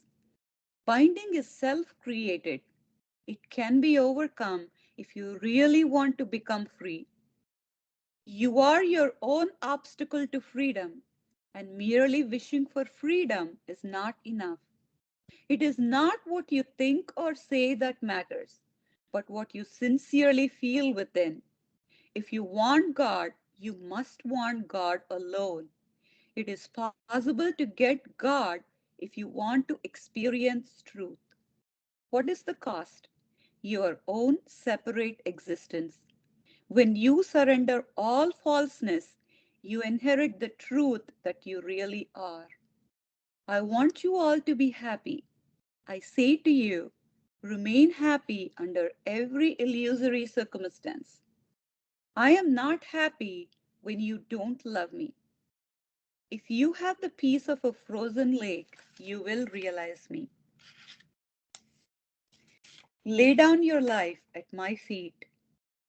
If you truly and in all faith accept your Baba as the highest of the high, it behooves you to lay down your life at his feet rather than to crave for the fulfillment of your desires. Not your one life, but your millions of lives would you be but a small sacrifice to place at the feet of one such as Baba, who is the highest of the high. For Baba's unbounded love is the only sure and unfailing guide to lead you safely through the innumerable blind alleys of your transient life. They cannot obligate me, who, surrendering their all, body, mind, possessions, which perforce they must discard one day, surrender with a motive. Surrender because they understand that to gain the everlasting treasure of bliss, they must relinquish ephemeral possessions.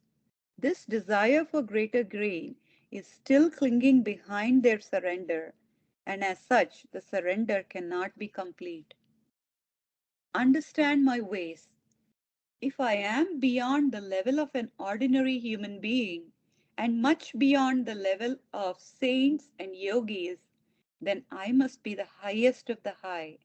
In which case, to judge me with your human intellect and limited mind, and to approach me with mundane desires, would not only be the height of folly, but sheer ignorance as well, because no amount of intellectual gymnastics could ever understand my ways or judge my infinite state. If I am the highest of the high, my will is law, my wish governs the law, and my love sustains the universe. Whatever your apparent calamities or transient sufferings, they are but the outcome of my love for the ultimate good. Therefore, to approach me for deliverance from your predicaments, to expect me to satisfy your worldly desires, would be asking me to do the impossible, to undo what I have already ordained. Become mine. I have come down from the highest to your level. So take me to be yours, and naturally and automatically you become mine. If you are poor, take me to be poor. If you are rich, take me to be rich. If you are illiterate, take me to be illiterate. If you are literate, take me to be literate. I have come down to your level, and if on that level you love me with all your heart, you will come to my real level of the highest because I am in all. You can know me as one of you and one in you only when the veils of separateness are lifted. And this can be done if you love me honestly and wholeheartedly. When I drop my body, I will remain in all who love me. I never die. Love me, obey me, and you will find me. My commandments. Desire for nothing except desirelessness. Hope for nothing except to rise above all hopes. Want nothing and you will have everything. Be angry with none but your own weaknesses. Hate none but your own lustful self. Be greedy to own more and more wealth of tolerance and justice. Wage war against your desires, and Godhood will be your victory. Serve others with the understanding that in serving them, you are serving me. Be resigned completely to my will, and my will be yours. Let your temptation be to tempt me with your love in order to receive my grace. You are fortunate. You are fortunate to have the avatar. My lovers are fortunate to have God in human form in their presence. Just a glance from me can give you all you need, can turn your vision inward. You will be sitting here without any outward change, but you will become what you really are. You have to wait for that moment. That moment is near, and for that, you have to love me wholeheartedly. Otherwise, you will miss it. If I knock at your door and you are asleep, I will go away. In avataric periods, one does not necessarily have to make the inward journeys by stages. If you have the grace of the avatar, he just takes you from where you are to where you should be, where God wants you to be. Love me above everything, for now, while I am in your midst, I am most easily found as I really am. Be lost in yourself. To achieve the God state, do absolutely nothing while doing everything. To find God, you must find yourself lost to yourself. To be infinitely conscious, you must consciously lose yourself of yourself. To be ever present with God, never be absent from Him. Deny your false self, and your real self asserts itself. Renounce everything to such an extent that you eventually renounce even renunciation. Die for Baba, that you will live as Baba. To know me as I really am, become a child in heart, and be wise as a man of wisdom. Either keep away from the wine of love of beloved Baba, or if you taste it, seal your lips against complaints. Avatar Meher Baba ki jai. Avatar Meher Baba ki jai. Avatar Meher Baba ki jai. జై బాబా విమల గారు. Jai Salute Baba. చాలా మంచి message చదివారు. జై బాబా. Jai Baba. Shailaja రెడీగా ఉన్నారండి? Jai Baba, Jai Baba, everybody. జై బాబా. Jai Baba. Yeah. అండి 15 minutes. జై బాబా. Okay. Jai Baba. First, I'm going to read from Meher Baba calling a couple of messages from this book. The first one is do not fear suffering. You should look upon physical and mental suffering as gifts from God. They bring their own lessons of the futility of the passing and of the intrinsic worth of the eternal. Do not get disheartened and alarmed when adversity, calamity, and misfortune pour in upon you. Thank God, for He has thereby given you the opportunity of acquiring forbearance and fortitude.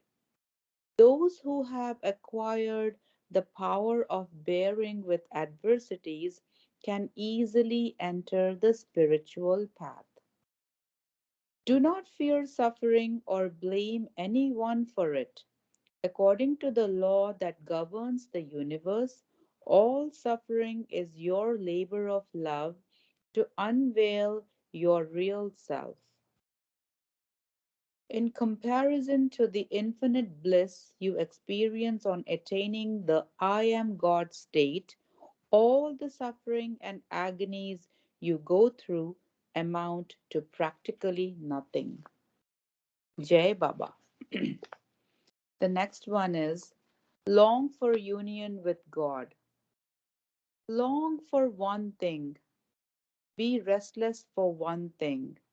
Long for one thing that will kill the millions of other longings. Long for union with the beloved. You should become lost in the idea of possessing the beloved by hook or by crook. When you are prepared in your heart of hearts to gain union with the God at the cost of life and the ridicule of the whole world, then perhaps you may be said to have entered the lane of divine love. Even the craving for union with the beloved creates bindings. Therefore, do not bother about separation or union. Just love and love all the more. Then you are able to resign yourself and your path to the perfect Master who is the way, and you undergo a gradual change, and your ego asserts less and less. Then, whatever the perfect Master tells you to do, you are able to carry out. Jai Papa. The next one is in my presence. Think of things that you will not hesitate to think in my presence. Speak words that you will not hesitate to speak in my presence. And do things you will not hesitate to do in my presence. It is your false self that keeps you away from your true self by every trick it knows. In the guise of honesty, this self even deceives itself. For instance, your self claims, I love Baba. The fact is that if you really loved Baba, you would not be yourself making the self asserting statement. The self, instead of being effaced in love, believes and asserts, I love Baba. Strength begets humility, whereas modesty bespeaks weakness. Only he who is truly great can be truly humble. Jai Baba.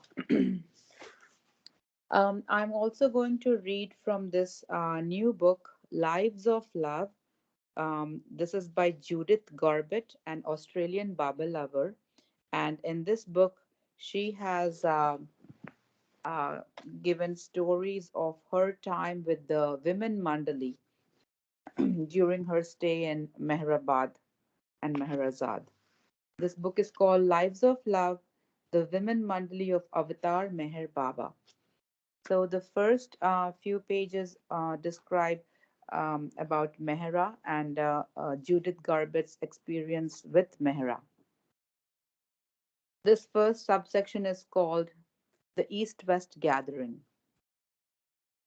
Judith Garbett writes, I first met Mehra at Guru Prasad, Pune, on 31st October 1962, the eve of the East-West Gathering.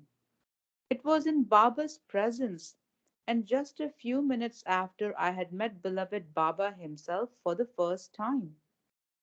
With Mehra were Mani, Goher, Naja, Rano, and Mehru. Our small group of Australian women spent only a very brief time with them, but it was very sweet. The more so because it was totally unexpected. We had not thought to see them at all. So the quiet introductions to one another, the few words of greeting, the gentle embraces, all had a very special quality, and my memory of those moments is still crystal clear. Indeed, how could it not be so? Because this most wonderful occasion of my life, this meeting beloved Baba and his dear ones, set the whole pattern of my existence from then on, brought my love and sweet companionship such as I had never known before, and opened avenues of enjoyment in daily living never dreamt of or aspired to. There were two other occasions during the East West gathering to see Mehra. On the first afternoon, after being drenched in the sudden rain squall, all the Western women were called to the women Mandali's quarters for changes of clothing. However, I was too shy, too overwhelmed to avail myself of this, and simply stood at the back of the room watching the others. So I didn't actually speak to Mehra then. Finally, on the last afternoon when we were called to say goodbye to Mehra, she had a number of small items spread out on a bed from which she selected something to give to each of us in turn.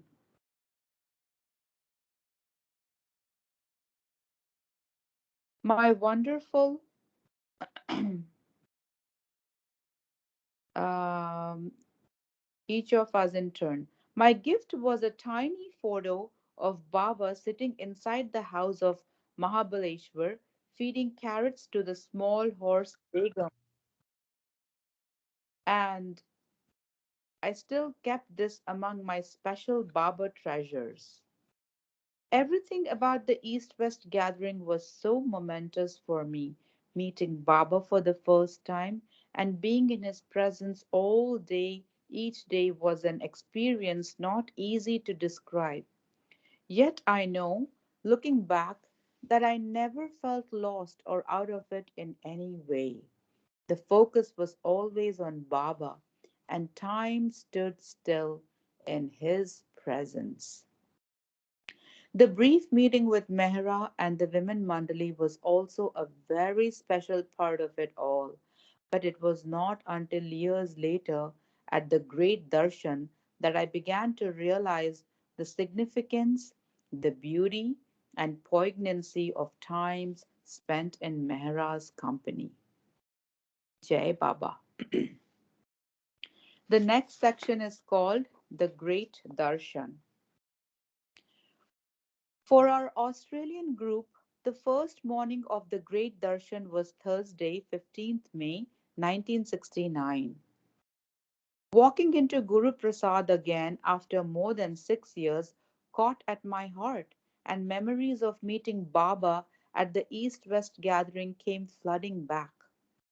But now it was not the form of the beloved who waited for us in his chair, just a large and beautifully garlanded photograph leaning against the cushions. Yet Baba was so much there. His presence was very, very strong. Mehra, Mani, and the Maharani of Baroda, who owned Guru Prasad, Goher, Rano, Khurshid, Arnavaz, Naja, and Mehru came in from their quarters on the left hand side of the big main room where we were gathered. Mehra softly and shyly greeted us with Jai Baba. This was the first time we saw her participating in a large gathering with men as well as women present. The women mandali sat in a group near Baba's chair, partly facing us. Mani said a few words on Mehra's behalf. Then they all sang the Gujarati Aarti, which had been composed by Baba himself in the 1920s. Erich and the men mandali sat on the other side of Baba's chair. Soon came the long awaited moment of taking Baba's darshan. His armchair, covered in a plain blue green fabric, was placed a little towards the back of a small square dais. There was a colorful rug where Baba's feet would have rested, and on the floor in front a small Persian carpet. Behind Baba's chair, pink floral curtains were fastened together over the wide doorway which led out to the back rooms, and the strong morning sun shone through this fabric, highlighting his chair. The framed photograph of Baba's head and shoulders leaning back in the chair was almost life size. One by one, all came to Baba, bowing down to him in their own way, just as everyone did when he was there in his physical form. Each then left the room quietly to go along the front veranda to Baba's bedroom. I felt that it was in his bedroom that beloved Baba really gave me darshan, and to this day the memory of it remains the most beautiful time with him during those 4 days. The room was not very large. To the left there were two armchairs side by side, one covered in a light green material which Baba used when relaxing, the other, covered in yellow, he used when working. Beyond the chairs there was a wooden clothes rack and a small table with some of Baba's things on each. On the right hand side of the room, just inside the door, was Baba's bed with a pink flowered cover and a plain pink cotton canopy over the high wooden framework. Beside the bed was a small rug, a footstool, and a pair of his sandals. Baba's presence was just so incredibly strong. He was there. My eyes filled with tears. I felt as though my heart was bursting and that I was being drawn out of myself, beyond myself. Yet I was also aware of no outward movement. It was all within me. My soul was crying out to him, and he was drawing me to him. I turned to his bed, went down on my knees, and bent my head to the flowered cover. A perfume wafted up, so empowering, overpowering in its sweetness that again tears spilled over, and in my heart I tried to talk to him. Avatar Meher Baba ki Jai. Thank you, Jai Meher Baba. Baba Sailaja garu, beautiful, beautiful messages, wonderful stories. I loved it. I never heard these Judith stories. This is the first time. Jai Baba. Thank you so much. Jai Baba. Sunitha గారు జై బాబా అండి. జై బాబా గాయత్రి జై బాబా జై బాబా జై బాబా return జై Meher. Avatar Meher బాబా की जय.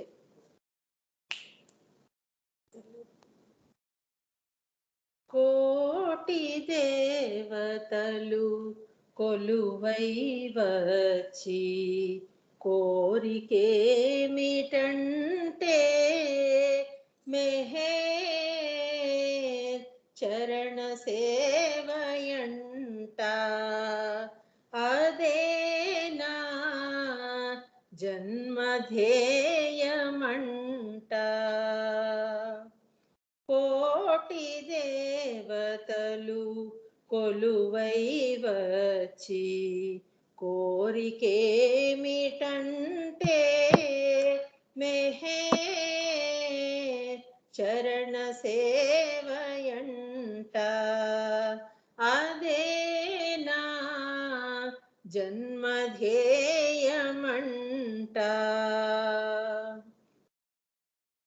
ఆరాధనలో అర్థమేమిటో అవతారునితో బంధమేమిటో. ఆరాధనలో అర్థమేమిటో అవతారునితో బంధమేమిటో. అవగతమాయెను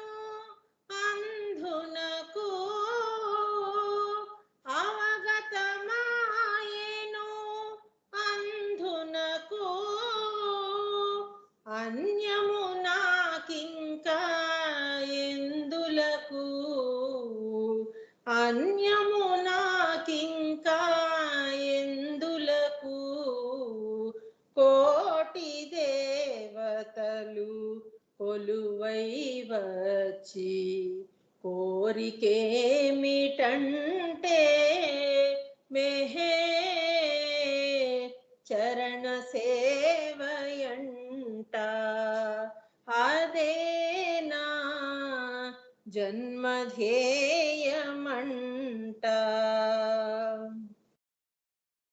దేవుని కోసం వెతుకులాటలో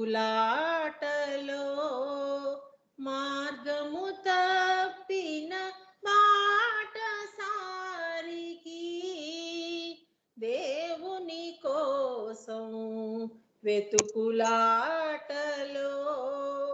మార్గము తప్పిన బాట సారికి బాటను చూపెను భ్రమ బాపి బాటను చూపెను భ్రమ బాపి బాసటగా నిలిచి ప్రేమించి బాసటగా నిలచే ప్రేమించి కోటి దేవతలు కొలువై వచ్చి కోరికేమిటంటే మెహే చరణ సేవయంట అదేనా జన్మధ్యేయమంట అర్హత లేని అల్పజ్ఞానికి తన సేవను తానియోగించెను అర్హత లేని అల్పజ్ఞానిని తన సేవకు తానియోగించెను ప్రేమన తెలియని యద నిండి ప్రేమన తెలియని యద నిండి ప్రేమను పంచెను వెనకుండి ప్రేమను పంచెను వెనకుండి కోటి దేవతలు కొలువై వచ్చి కోరికేమిటంటే మెహే చరణ సేవయంట అదేనా జన్మధ్యేయమంట తనువు మనసు నా సర్వస్వము తనువు మనసు నా సర్వస్వము మెహరుని సేవకు వేచియుండగా మెహరుని సేవకు వేచియుండగా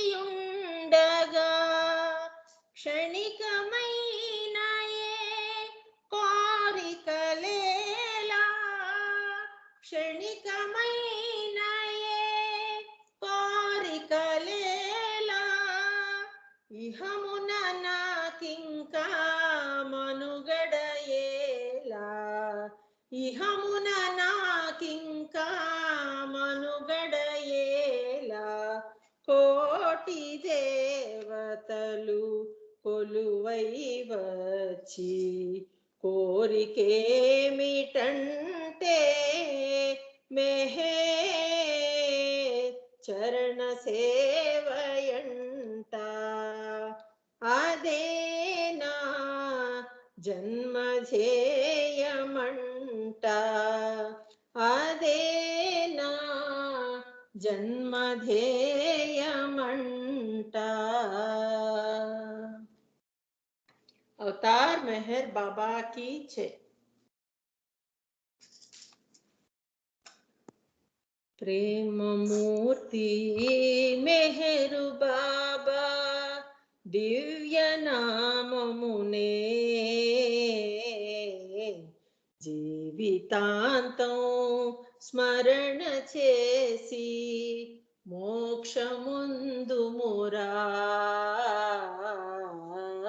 మోక్షముందుమురా ప్రేమమూర్తి మెహరు బాబా దివ్య నామమునే జీవితాంతం స్మరణ చేసి మోక్షముందుమురా మోక్షముందుమురా ప్రేమయే పరమార్థమైతే ధ్యాన సాధనలెందుకు ప్రేమయే పరమార్థమైతే ధ్యాన సాధనలెందుకు దేవుడే మన మధ్య ఉంటే జపతపంబులు దండుగే దేవుడే మన మధ్య ఉంటే జపతపంబులు దండుగే ప్రేమకున్న సహజ సంపద ప్రేమకున్న సహజ సంపద సంతరించుమురా అనుభవించుమురా ప్రేమమూర్తి మెహర్ బాబా దివ్య నామమునే జీవితాంతం స్మరణ చేసి మోక్షముందుమురా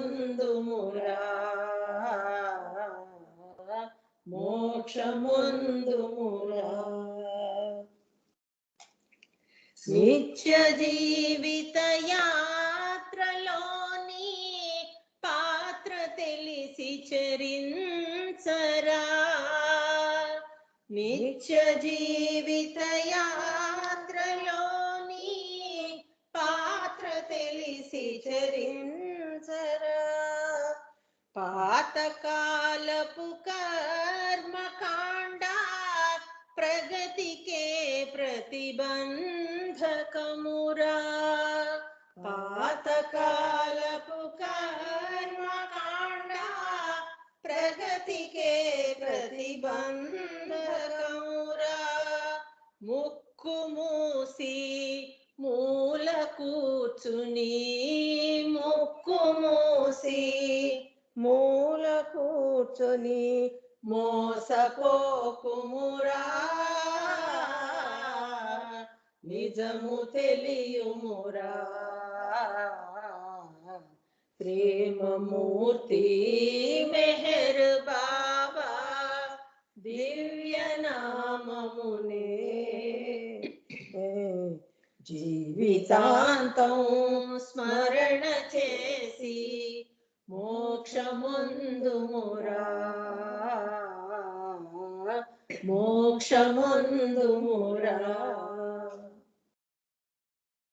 అవనిలో అవతారు రాక తెలియవారే కొందరో అవనిలో అవతారు రాక తెలియవారే కొందరో తెలిసియు కడగంట నిలచే భాగ్యమే 10 మందికో తెలిసియు కడగంట నిలచే భాగ్యమే 10 మందికో కోటికొకడు తెలియునేమో కోటికొకడు తెలియునేమో సృష్టికొకడే దేవుడనియు అతడే మెహరనియు ప్రేమమూర్తి మెహర్ బాబా దివ్య నామమునే